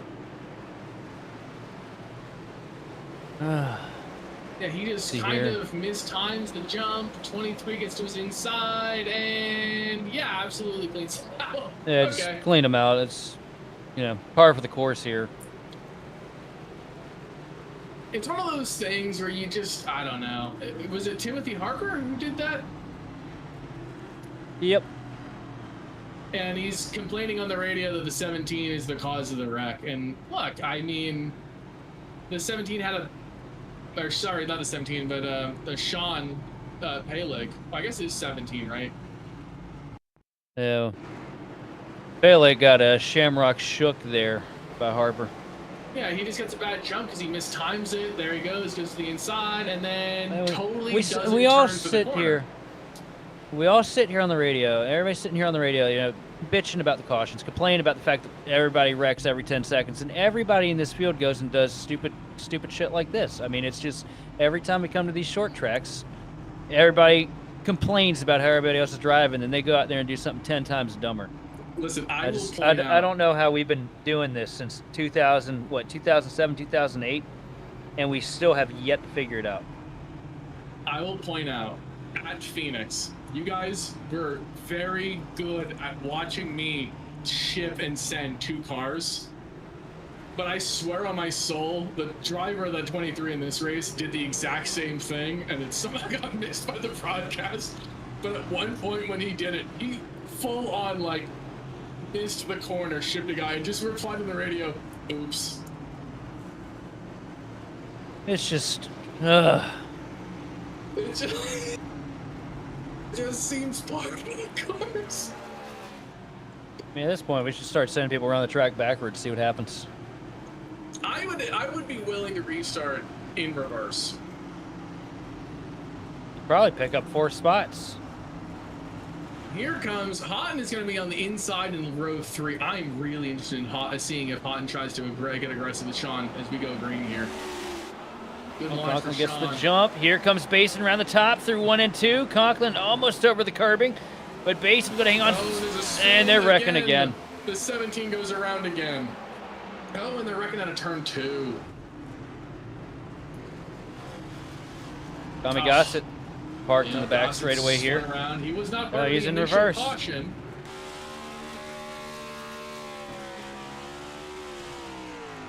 And Tommy's, I mean, he was trying to do his best Kyle Busch impersonation. And then he ends up making a 24-point turn and loses a lap. It was almost style points. I just don't know what happened here. That's basically how I felt since lap 15. Sean was involved. He seems rather upset. Sean Palig, that is. Yes. Oh, 17. he does not get the best jump, and the guy goes 3 wide. Yeah, Colby down to the bottom, and he gets neck coated. I think that was Colby. neck code. Was it? I don't know. I think Colby might have lived up to the nickname there for a second. No, and Sean is two pissed. Restarts in a row, does nothing wrong, and gets spun. Take a look at it. See if we can get on the right front bumper of Colby here. Yeah. He could have been a little lower. Yeah, but I'll give it to him too, though. I don't think they made actual physical hardpoint contact. You know, he says if it wasn't netcode, I'll take blame. I think it's 50-50. I think he's hitting him. Let's get a better look whether here. there's Maybe netcode or camera. not.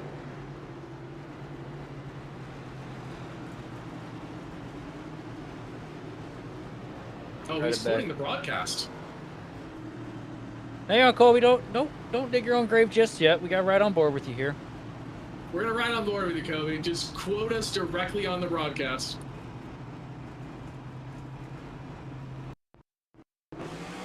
Right on board with Triple T here. A little close there. Down to 1 and 2. I think you know what? no Even if it wasn't net code, Colby was definitely hitting him there. Yeah, Kobe was gonna hit him no matter what. Sorry, Colby. It wasn't It's as bad definitely as Timothy's somehow. Timothy's was worse, I think. Yeah, Colby, you should probably dot your T's and cross your I's on that one and send a bouquet of roses and some chocolates there to Pele, because poor guys had a rough. He takes fault. He takes a comment. You know, I can't talk anymore. Either way, we're back under green, and Sean Conklin is still leading. Bad restart for Houghton for the first time. Third place has a really bad restart. Bason's going to clear for second. In third now is Heinen. Down to 3 and 4. Basin up to the back bumper of his Ryko teammate. Conklin a better launch, and they're. Oh, the 21 locks it up, and he takes out the 8 car. Holy crap! I don't think you can abbreviate the front of the 76 anymore. Man, Pedro has just not had any luck since he has gotten out of the lead.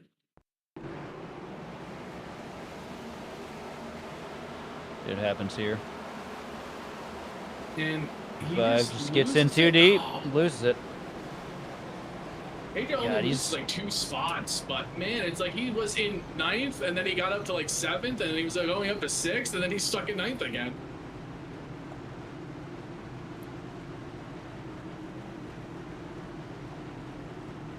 Rough break there, and Pedro, man, I mean, had this first half of this race just on lock, and has been caught in pretty much everything you can get caught in here ever since. I mean, at this point, he might as well have gone to the back, fixed the damage. That's why I said. That's why I said maybe you think about doing that. Like, but this is like 20 laps ago. I was like, maybe it's time, because you're not going to get the restart that you need in this situation, you know. But I mean, you risk getting involved in these little crashes here, where it's like there's a little incident and then it becomes 7 or 8 cars because they just kind of scatter and zigzag instead of just slowing down. How many cautions we got left in us here tonight, guys?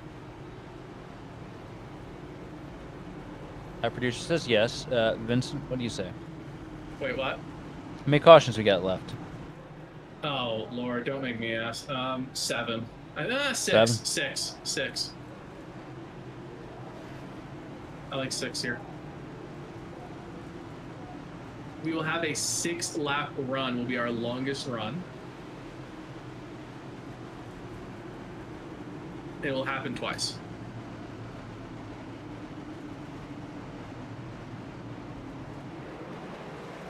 See, the worst part was I don't think Nick did anything, you know, malicious, right? He just missed the corner a little bit.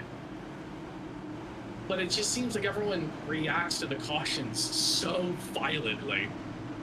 Oh yeah, at this point, I mean, that's all we've done is cautions. I'm reacting to them violently. I've been punching my wall the entire time, but here we are coming out of turn 4. Sean Conklin going to lead Dylan Basin into the restart zone. A good, clean launch for both of the Ryko teammates up at the front here. Basin, a good send down into 1 and 2 to get up to the side of his teammate. Door to door, but Conklin finds the power on exit. Man, Basin, I think, knows that Conklin's weakness is being stuck on the inside. Some way, somehow, Basin's going to have to time a perfect restart and keep Conklin on the inside on exit turn 2. I think that'll be his best chance of taking the lead.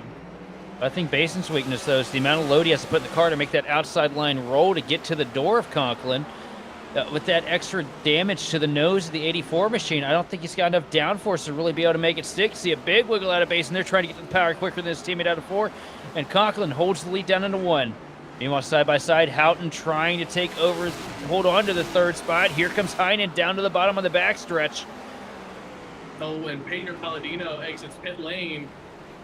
He's going to be at least a lap down here. Night gone rotten for Palladino. And we're back onto yellow. Is out. So I'll be curious. Is Pedro 1 lap down or 2 laps down? Is he the lucky dog here?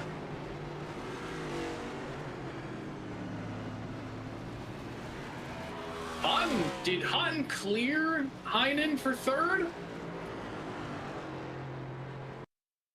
No, the 7 is not happy with someone.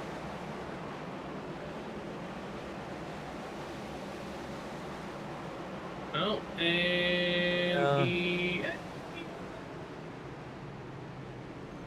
I think Kaufman came down on him there. Yeah, but also at this point, is there anything wrong with dragging a little brake when a guy comes across your nose? When a guy comes across your nose, you know, maybe drag a little brake mid-corner. Yeah, he was there, and as late as it was into the corner, I mean, I don't know. I think Kaufman kind of went for that late apex, and I don't think that apex is necessarily achievable when there's a car down there on the curb already. No, absolutely not. I'm not saying it's the 7 car's fault. It's just one of those thoughts. You know, maybe you can afford to drag a little brake when it's 19th place and there's been a caution every 3 laps. You know? I think at this point, what would Levine do? He'd just drive through everybody. I think that's a strategy now. You know, I will never forget Levine's beautiful Ally, like, dog tribute car that he had. Do you remember that paint? Yeah, we literally had it last night, actually. Oh, did you? I love that paint. I really, really love that paint. Levine has always had some good paints. To me, that's the best one. Hey, if you're watching this, Justin, I want to see that car every time you race. Period. Thank you. Are you not a big fan of the what you call it, the highlighter booger that he drives most weeks now? No, that's disgusting. It's definitely a strange color combo for Levine. I'm not used to seeing it yet either. That's like borderline T. Watson racing colors.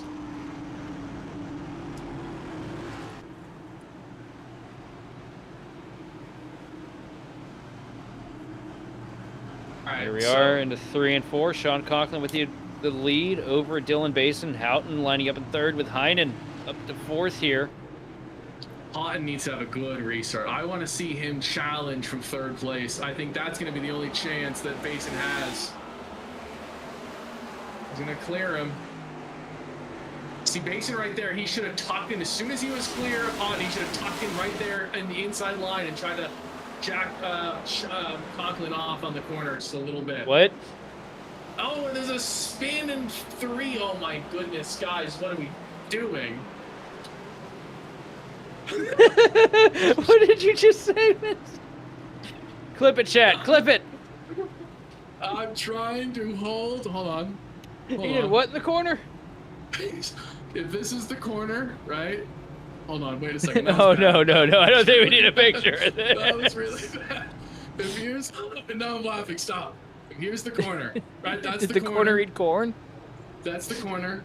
And here is Conklin's car. Right? There's Conklin's car. It's beautiful. And here's Bason's car. Bason is trying to beat him off the corner on the outside. I need Bason to beat him off from right here.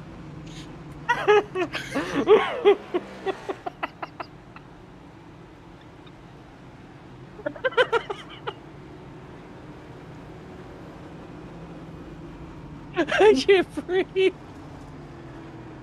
We're gonna take a quick word from our sponsors. We'll be right back.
We're about to go And green.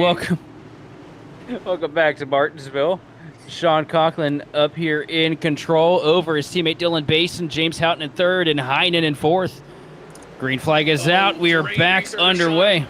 Basin needs to get to the bottom. Get to the bottom. There you go. Is Beat he- him through the middle of the corner.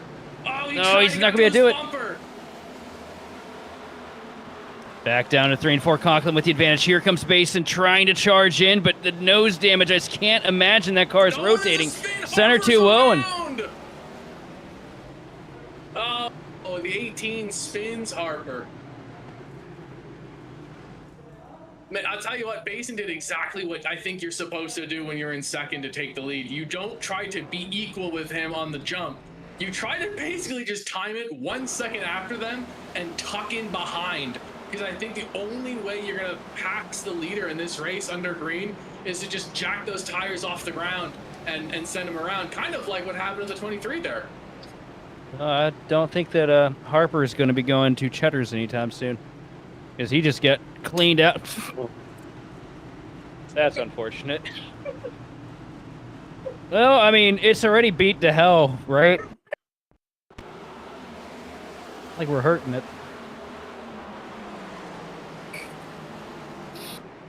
Yeah, that's just there's a corner that you're supposed to hit in there somewhere. He wasn't Some of even these guys close. have He was- Some of these guys have been having the hardest time finding that.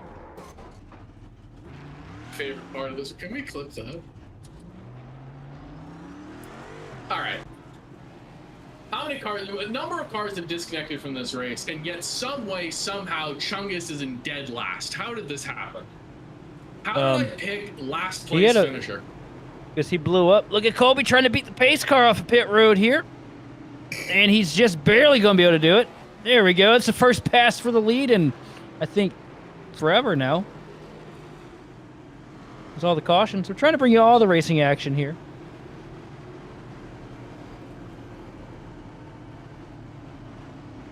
You know, I've decided after this race, I am never getting behind the wheel ever again. Yeah, I'm glad I stick to B car this year. Like, you guys have lost me. I hate to say it. I hope you guys have room in the broadcast for me every week, because I'm never getting behind the wheel of a car again. We'll find a spot. We'll figure something out. I'll do pit road analysis and talk about who's having a better exit over who. There we go. You got this. Oh. You guys thought you saw some crap before. We got a 10 lap to go restart here at Martinsville, and I think we might still see some more wrecks here. I don't know. Just my spidey sense is tingling. I'll tell you about that second row is sitting too far back. Big Yeah, moment here. I think Houghton's trying to time it, but it's not going to work out. Conklin gets a great launch. Straight to the bottom here. Just Hit him in can't the get corner. connected in center, but a big wiggle for Conklin. It's going to open it up a little bit here for Basin. They're going to be equal out of 4. Another chance down into 3. And here he goes. Heavy shot to the back of the 54. Now looking to the bottom for Basin. Basin needs to know that Conklin has not been good on exit. He's just been good everywhere else. Make the exit uncomfortable. All over He's it. doing that. He is doing that right now. Basin with some great driving right now to stay up with him. Basin all over the back bumper of his teammate. Gets a little tight there, though, through 3 and 4. That gives Conklin some breathing room, but hey, probably got another caution in store here. Gather it back up, sends it back into 1-2, gets a little bit closer to the back of the 54 machine. Down the back stretch, though, Conklin with the advantage. It's 8 laps to go. Into 3, it's going to be 7. Ooh, a weird moment for both those cars. Conklin was really low and unsettled out of 4, and then the 84 was just really wide. Oh, and There's the caution's yellow. out on the front straightaway. Oh, they straightened themselves out. Oh, no, they didn't. I lied. There's a car around. Oh, Wembley. Wembley was in the top 10. It's a good, quiet night for him. I don't think he hit anything until just now. He's been around crashes and, like, been stuck in traffic because of it, but I don't think he's been, like, in caution yet tonight.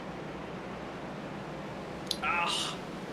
But a contact there it's slid that up into the he door. tries to correct the car back to the right, and it absolutely just sends it around. Yeah, he slid up into the door of Bruno there, and around it went.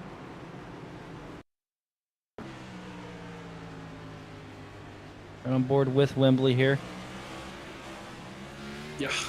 I don't know if, I mean, I don't know how much of that's Wembley's fault or Bruno's fault. It's one of those deals very similar to earlier. It's like you kind of expect the guy closer to the wall, but also maybe you should give more room on exit when you're on the car on the inside.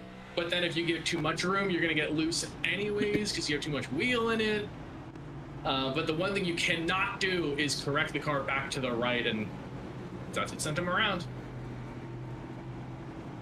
So how does Basin beat Conklin off the corner? He has to beat him off in the middle of the corner. He has to beat him to the gas in the middle of the corner. He cannot try to side-by-side drag race it, because, I mean, if he can have a nose ahead of Conklin because Conklin misses a shift or something, by all means. But if Conklin has a perfect restart, Basin needs to have a near-perfect restart and immediately just get behind Conklin and just try to send him up the track, turn 1, first lap of the restart. I think that's the only chance he has. I mean, do we think it's possible, though, too? Because at the same time, I mean, Basin's kind of driving a beer can here. Yeah, I mean, I don't know if it's likely, but earlier, the closest we saw to a pass for the lead was when Conklin did that to Palladino. That was the closest we saw. I think if he had 1 or 2 more laps of green flag, he would have gotten the pass completed if we had green flag racing. But Conklin, you know, he also probably was more reserved than he could have been earlier in the race, right? So I think if Basin's just maybe, you know, we're talking Ty Gibbs to Brandon Jones or Riley Herbst or whoever that teammate was a couple years ago in the Xfinity Series. We're looking at that kind of a situation here. I'm not rooting for it, but, you know, it would be fun. Be interesting. Down to 3 and 4, though. Get ready for our first green-white. Quiet good race for the 0-4. Absolutely.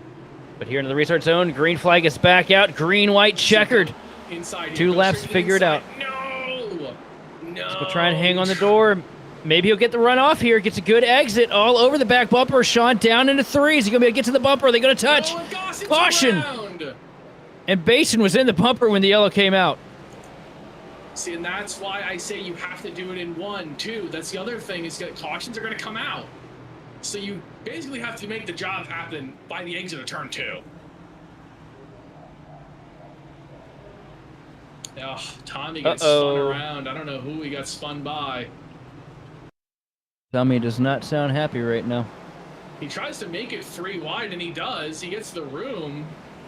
And I was just talking about the 0-4 having a really good, quiet race. Oh, yeah, Tommy got... He didn't appreciate that 3 wide move, and he took back the 5th place that he wanted. Yeah, Tommy just got cleaned out there.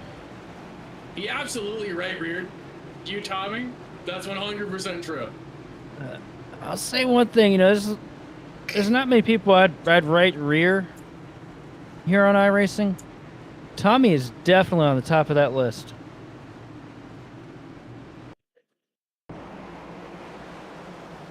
I mean, he makes it 3 wide. Oh, where are we at? And then I really do just think the 0-4 is just not very happy about being forced 3 wide, and he wants 5th place. Oh, and Gregory Thompson slides for a second. A little peek maybe on the onboard here, the 04 machine. I mean, that was Most the of the cleanest track 3 there. wide move we've seen on a replay tonight. That is Mercio? Mercio? Oh, Mauricio. Mauricio! You think I would have been able to say that?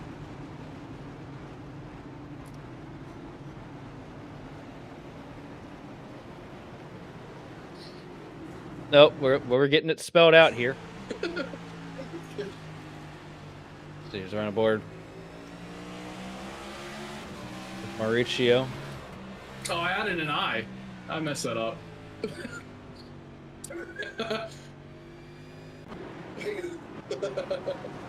All right, well, now we are in overtime territory here. This First is overtime big restart restart, of the man. evening, and I'll tell you what. Heinen could be a difference maker. He's the only non-Ryko car in the top 3 or 4 cars right now. This is a moment. he's got to get a good launch here, and he's got to get to the back bumper of Conklin if he wants to make anything happen. Green flag is out. Ooh. Conklin, a great jump. Heinen gets a good run on the inside, but not able to do anything of it. Here comes the 84 Basin. Up to the quarter panel, though, for the 26 Mauricio. I mean, Heinen. That was a best case scenario for Conklin. It let that 26 just kind of stay to the inside of Basin. We will take the white flag. This will be the final lap of the race. And down into 1 and 2 here for the final time. It is Sean Conklin with an advantage over Dylan Basin. Basin trying to close in, but not enough time. Coming through 3 and 4 for the last time here at Martinsville tonight. It has been a race of adversity and attrition for all these drivers, and Sean Conklin is going to reign supreme from Martinsville. Great race for Conklin. They wreck coming to the start-finish line Oh, in the back of the field. But Conklin, clean up front. Conklin, Basin, Houghton, and Heinen all had fantastic runs at the end of this race. Great job for Conklin to survive that. And I'll tell you, we talked about this earlier. At like lap 120, when Conklin had that severe nose damage, he got the damage fixed. Basin nor Palladino got the damage fixed, and I really do think that was the difference. I'll also say, did Houghton ever pit? Can anyone confirm he ever pitted? He finishes 4th in this race. I think he might have on one of the first 2 cautions, and then just never again after that, as we see Conklin trying to rip burnout all the way around the track.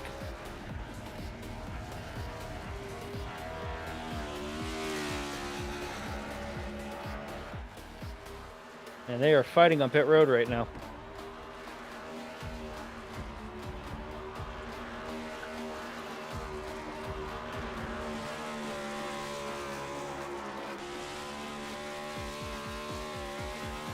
What a wild night, boys. I thought it was fun. I had fun. I think I had more fun up here than I would have had down there.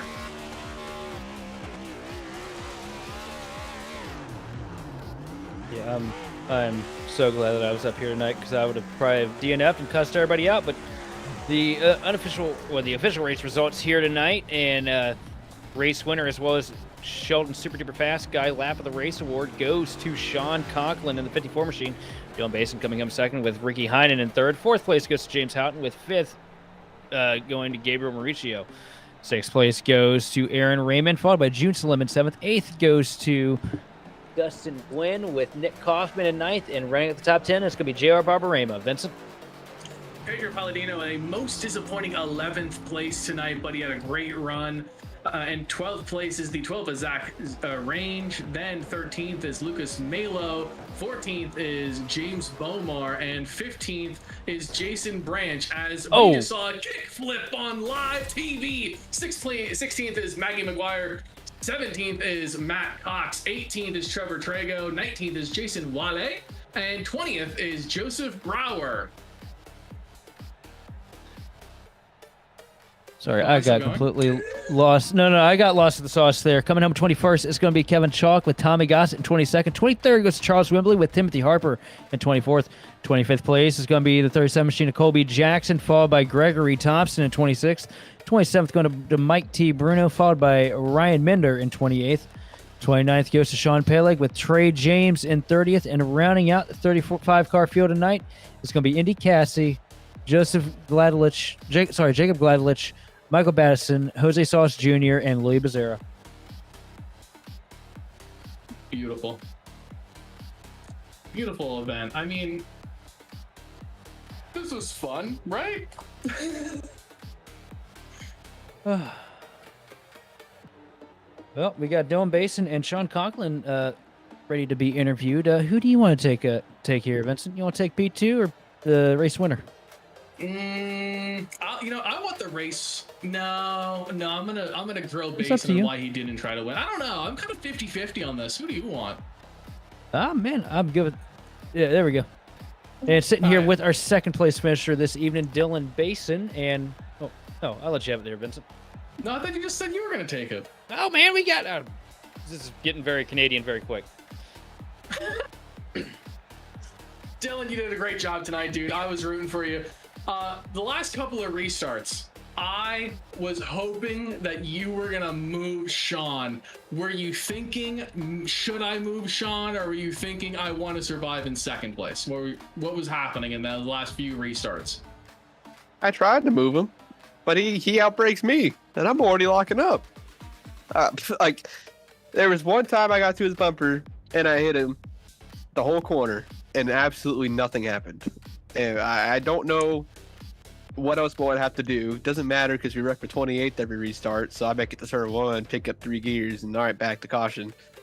Like, I literally just sat there, and I don't know what else I could have done. I tried to time the restarts. If I get in the outside, there's no grip in the middle. My front end's damaged. I got no turn. I was going to ask you, where did that front end damage come from? Was it one of the restarts? Because I kind of missed it. It was just I looked out one day and your nose was punched in. Yeah, because people want to do the same thing over and over, like monkey see, monkey do, I guess. So someone slams the gas, okay, it's time to go, and then we all stack up, and I get plowed into from the back of somebody else. It's just this racing's annoying because it could be so much better, and we refuse to learn or adapt to anything. What I find really funny is that iRacing's gotten so much better at reacting to when the leader goes to throw a green flag. So when someone goes in the middle of the pack and then 10 seconds later the green happens and you have a massive stack up, it always makes me wonder, like, what was everyone else thinking? But, fortunately for you, you were up front most of the race. I think you were really cut and dried the third place car in this race. In terms of speed, but I'll tell you, you had the speed for the front 2 guys. Do you think like a combination of restarts could have been the edge for you? What do you think could have been the edge for you to become first? I mean, just depends, who survives, who gets into clean air, because it's like, you can see at the end, even with the damage, I can keep up right with Sean. I'd be laying on his bumper. Early in the race, I'm not trying to push it that hard or battle him, but it's just hard to make anything develop when you get a caution every 5 laps and the tires go through heat cycles and you're basically running hot laps again. I mean, right there, my friend James was on 140 lap old tires and set his best lap of the race. There's not enough fall off or anything for when the skill gap is this tight. There's really no way to make up time in a short run because it's just the tires have no actual fall off no matter how much they wear at this point. Yeah, I mean, that's what it seemed like from our perspective. I mean, even on some of those restarts where you were mired in like 10th, and Sean and Pedro were like 8th and 9th, kind of right in front of you. We had like 6 or 7 cars stay out around like maybe lap 100, and that's what we saw up here in the booth. It's like those guys, even though they were running 30th before in the race, they kind of were able to survive and stay ahead of you guys in the lead. What was it like to move through those cars? Was it patience? Was it timing? Was it them just making mistakes? I mean, how did you, because you did move from 10th to 2nd, how did that transpire? Basically every question you asked, whether it be moved or moving them or mistakes or patience, it was all of the above. I mean, you can't really do much when the track is 2x2 because they just stay gridlock, and some people don't have the grip on the outside, so they won't clear or get clear. They just hang on out there, and you're kind of sitting there like, do I make it 3 wide? Do I force it? And the one time I made it 3 wide, although I didn't even touch anybody on my outside, someone was still mad at me under yellow and brake checked me. So I don't know what you have to do at this point. I mean, have a horseshoe maybe. I'm just disappointed. Like, the race was not that fun, and it could have been. Like, there's good people in there, there's fast cars, it could be competitive if it went long enough, but it just didn't. Well, I think you did a fantastic job, Dylan. Congratulations. Any shout outs you want to make before you go? Shout out to all my teammates, Sean, Tommy, all those guys. I had a fun time trying to chase down Sean right there at the end. He did a great job managing that, and obviously everybody at Ryco and our sponsors, Mobile One, Victory One, Best One Tire, all those guys, just thank you. Awesome. Well, that was Dylan Basin. He finished 2nd in tonight's race. He had a fantastic race, even if he didn't actually get to do a whole lot of racing. But we want to give a congratulations to Dylan. And now we will speak to our first place finisher, Sean. Is Sean here with us? Sean, are you with us? I got you. All right. Sean, you want to take over? Absolutely. I'm sitting here with race winner Sean Conklin. After, the start half of this race looked like it was going to be actually something presentable for Martinsville. The battle that you and Pedro Palladino had was probably the most riveting action I've seen at this track as long as I've been broadcasting. Then everybody, takes off during pit strategies. Then the rest of the race is just an absolute crap fest. And man, how do you keep your mind on the prize when you end up with, the meat grinder that these places turn into?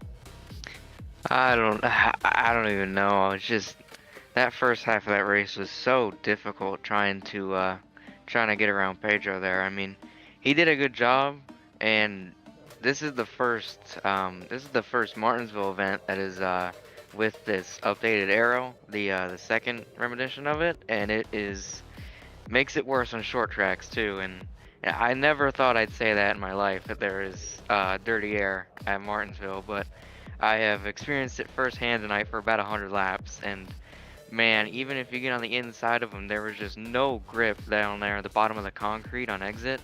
Just absolutely nothing down there. Just kept spinning up the rear tires no matter how easy I got on the throttle there. So yeah, I mean, that was an intense battle. I mean, I'm gonna go rewatch that myself. I'm sure that was entertaining to watch. But yeah, I was hoping we get around him eventually.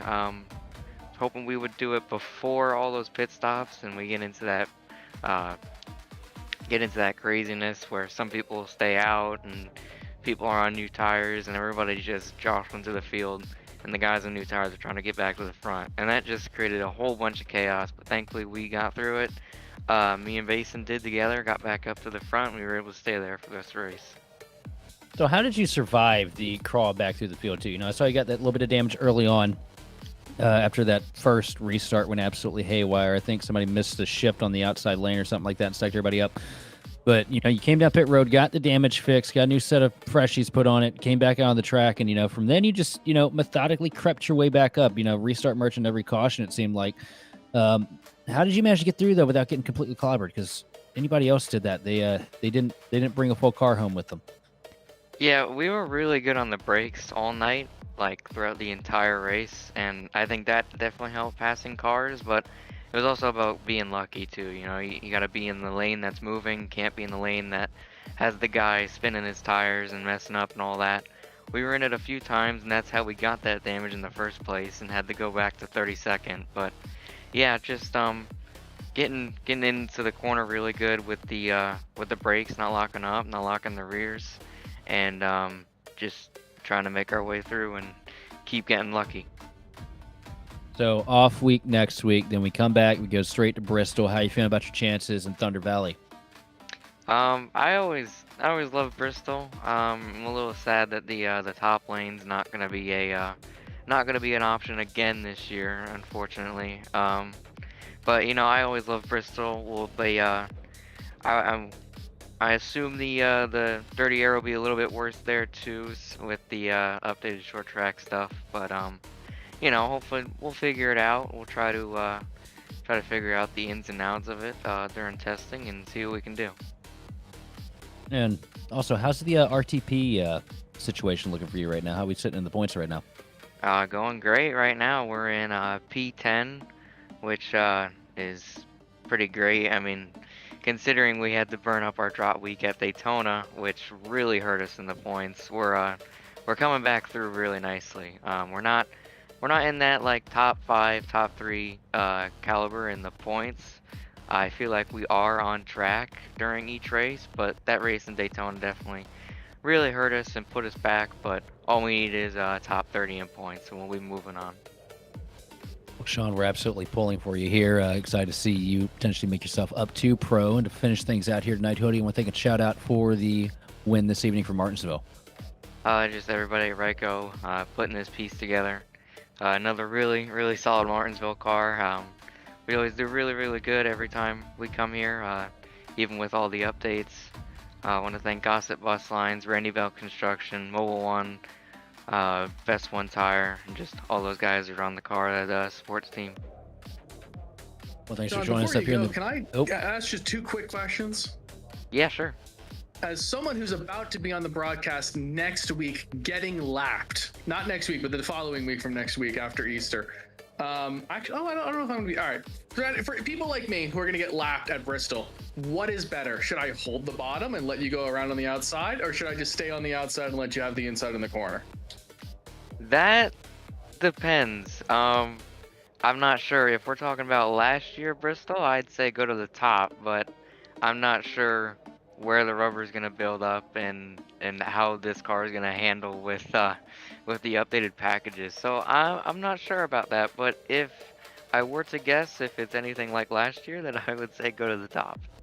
All right, I think that's just good. That's just good. I want to make sure everyone has an idea of what's preferred, and I want to let you know, it's not even a question, I am rooting for you to go pro so that someone else can win these races, you know? Yeah, I'll still be here. I'll still be here even if I do. Don't you worry. Oh no! Somebody pull his internet or something during the week. Come on, Ken, you can't keep doing this to us, man. But anyway, from the entire Grid Vision team, we'd like to thank you for watching and participating in the chat. For more information on getting your league broadcasted or supported by gridvision.live, contact us on Facebook, Discord, or info@gridvision.live. A special thanks, as always, goes out to Andrew Cardinal IV of Whiplash Sim Cams, providing the beautiful cameras used on all of Grid Vision's broadcasts. Also, make sure to stay locked into the channel as we go off air so we can raid to another member of the iRacing community.